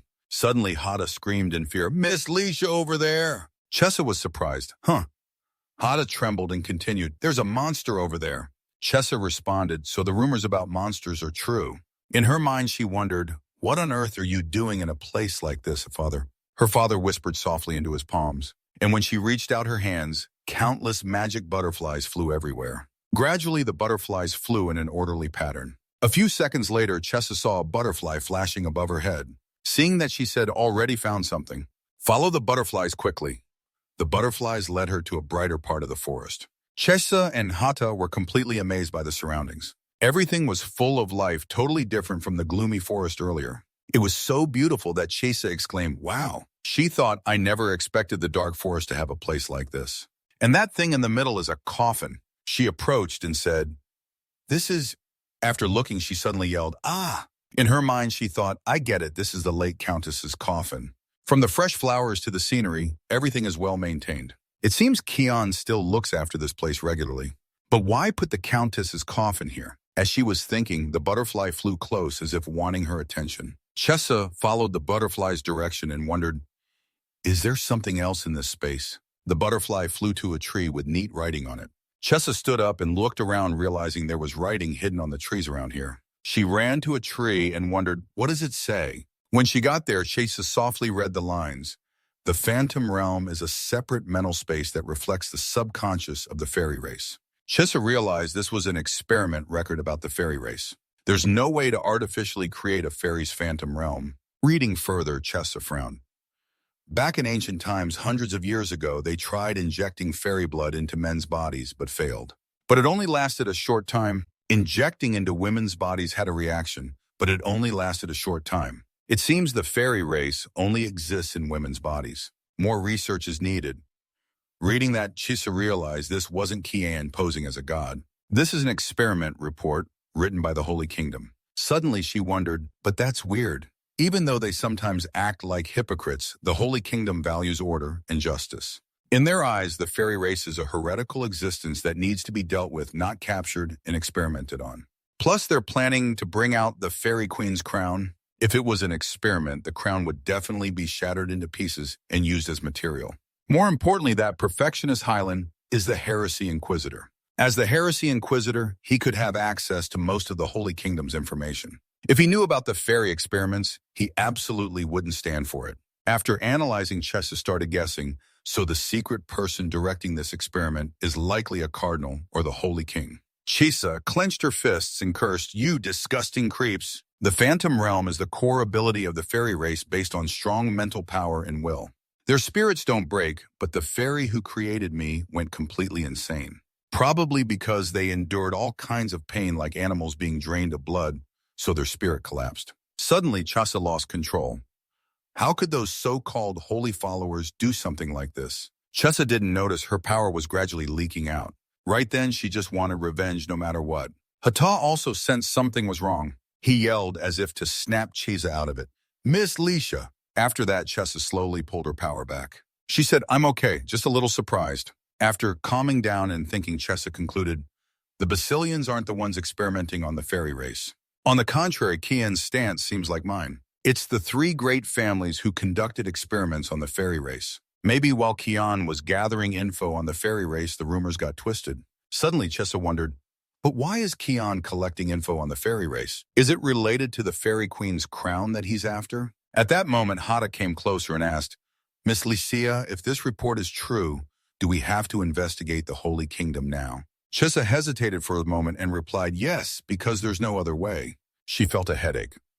For someone like me, seen as a heretic, to go into the Holy Kingdom myself is really tough. If I keep attending the prayer as an intruder, I'll eventually be found out by Kian and I might lose my head. The more she thought, the more discouraged she got. Chesa decided, first let's go back to the estate and think more. Hata agreed, yes. As soon as he finished, Chesa used magic to take them back. But one thing's for sure, I have no reason to stay with the Basilians anymore. That afternoon in Benzian's office, when he heard the knocking on the door, Benzian spoke up and went to open it. Chesa stepped in gently and said, "Hi, I have something to talk about." Benzian looked at her for a long moment, then turned away and asked, "What is it?"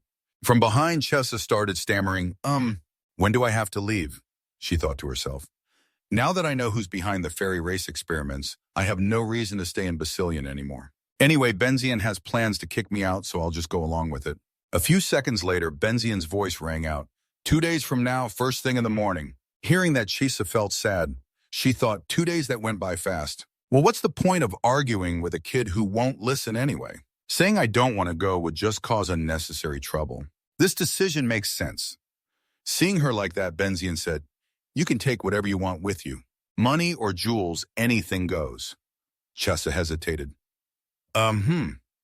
Seeing her still unsure, he added firmly, if you get greedy and ask for the whole family fortune, I'll give it to you. But deep down, she thought, I don't need any of that. After fumbling around for a bit, she picked up Hata to cover, I want to take the puppy with me. Surprised, Benzian asked, just him? She replied right away, yeah, that's all I need. I didn't bring anything when I came here. On the flip side, thank you, and thanks to you, the Countess and the young masters too. You've all treated me so well. Her sweet smile left Benzian speechless for a moment. He clenched his fists and repeated, really, really just that. Chessa answered blankly, yes. Suddenly Benzian said, you clearly have feelings for this place. Why not ask me to let you stay with the Count's family? If you've had a good time here in Basilian, you'd at least feel regretful or burst into tears. But why are you so calm about it? Seeing his face on the verge of tears, Chessa silently wondered, what is this? Has he been pretending not to care all this time? So he does have feelings after all. Then Chessa responded, what can I do? I can't just stay if I want to. It's okay, I'm used to it. She thought to herself, this is the truth. Kids adopted from this orphanage get kicked out after a few months, so coming back is just normal. More than 15 years ago, when Licia was little, she stood in front of the orphanage door. So Licia reached out to open the door but hesitated. She remembered her foster parents yelling, how dare you dirty my carpet? I never should have taken in trash like you. Get out. So she curled up and thought, how do I even tell her about this? Because I messed up, I have to come back. The orphanage is struggling, and me showing up like this will just cause trouble for her. While she was worrying, the door opened on its own. A woman appeared and called her name Chesa. Johan reported quickly. After the incident at the estate, she vanished without a trace. The headmistress asked, why is she hugging Licia like that? Then she gently asked, how did you get hurt like this? It's just that, the headmistress yelled, it's fine. Do you think I can't take care of you? If you don't want to, you don't have to get adopted again. Just stay at the orphanage with me. If you still don't want to leave when you grow up, you can become a teacher at the orphanage, because this is your home. Hearing that, Letitia's tears started to well up, and she burst into sobs like a little kid. I was a lucky kid back then, but now I've become someone who can never see her again. Back to the present, Chisa snapped out of it and thought, is it because the situation is so similar that I'm remembering the past? At the same time, she said, I'm really okay. I've prepared myself. Benzian looked at her silently, then turned away and said, I get it. So 2 days from now, first thing in the morning, when the Count and the twins aren't around, leave through the main gate. Even if you leave, I'll make sure you have a comfortable life, so don't worry. Hearing that, Chessa thought, all right, once I'm out, I can take the medicine to turn back into an adult, and no one in this mansion will find me. Kian adopted me just to get the crown anyway. I just need to hold out until the prayer ceremony ends. He probably won't come after me. Yeah, ending things like this is fine. Right now, I still haven't remembered. Ever since I came to the Basilian mansion, my plans have kept failing. The next day, Chesa and Hata were resting their chins on the windowsill. From up high, she looked down and thought, I'm really going to leave this place now. Will I miss this garden and the twins? Down below, Kaha spotted her and called out, oh, little Isuen is smiling so brightly. Chesa saw them and thought sadly, too bad I can't say a proper goodbye. Chesa waved back while thinking, even so, if the three of them keep going into the underworld, we might run into each other again. It's probably better if we don't. Whatever Master Kian says, I kind of want to check if everyone's doing okay. Finally, the time promised with Benjamin had arrived. That evening, a carriage was all set, just waiting for the signal. Chesa was ready to go. Benjamin sat down, gently adjusted her outfit, and said, right now, the three of them aren't home. If you leave now, no one will notice. She curtsied slightly. Okay, I'm off then. Thank you so much. Benjamin didn't respond. He just held the suitcase and stood there, frozen, making her confused. Why aren't you saying anything? A moment later, he announced, I'm coming with you. Chisa was stunned. Wait, what? She asked in disbelief. You're running away with me. In her mind, she was a mess. What is this? Why, all of a sudden, Benjamin didn't answer right away. He looked at her for a bit, then slowly said, because I want to look out for you. I also want to try it out for once. Chessa was speechless. I haven't even cried, so why look out for me? Thinking that she started making excuses, but he just smirked and said, we'll see about that. That old man can handle his own work. A strange feeling welled up in her at that. What's up with this kid all of a sudden? Why is he getting on my nerves right at the end? But Benjamin ignored her reaction and kept explaining. He's always dumped work on me. It's time he handled things on his own. Even though I'm the heir, he's still the count. Hearing that, Chisa thought, oh yeah, that makes sense. He's been holding it in for so long. Then she asked, so you're really coming with me? Benjamin replied, yeah, until the young saint's prayer ceremony starts. In the end, the count will find you, but if I'm with you, he won't catch you until the ceremony. Chessa bit her lip and thought, you're right. Kian runs the underworld anyway. He'll use every trick to track me down. Plus, I still haven't figured out why I keep turning back into a kid even after taking the medicine. And Hada needs time to make more. No choice, I'll team up with him for now. After thinking it over, Chesso agreed. Thanks for helping out. With that, the carriage started rolling. Once they agreed, Chisa said, okay, I'll count on you. With that said, the carriage began to move. Sitting in the carriage looking out, Chisa thought, I feel pretty attached to that townhouse. Leaving like this, I'm suddenly getting nostalgic.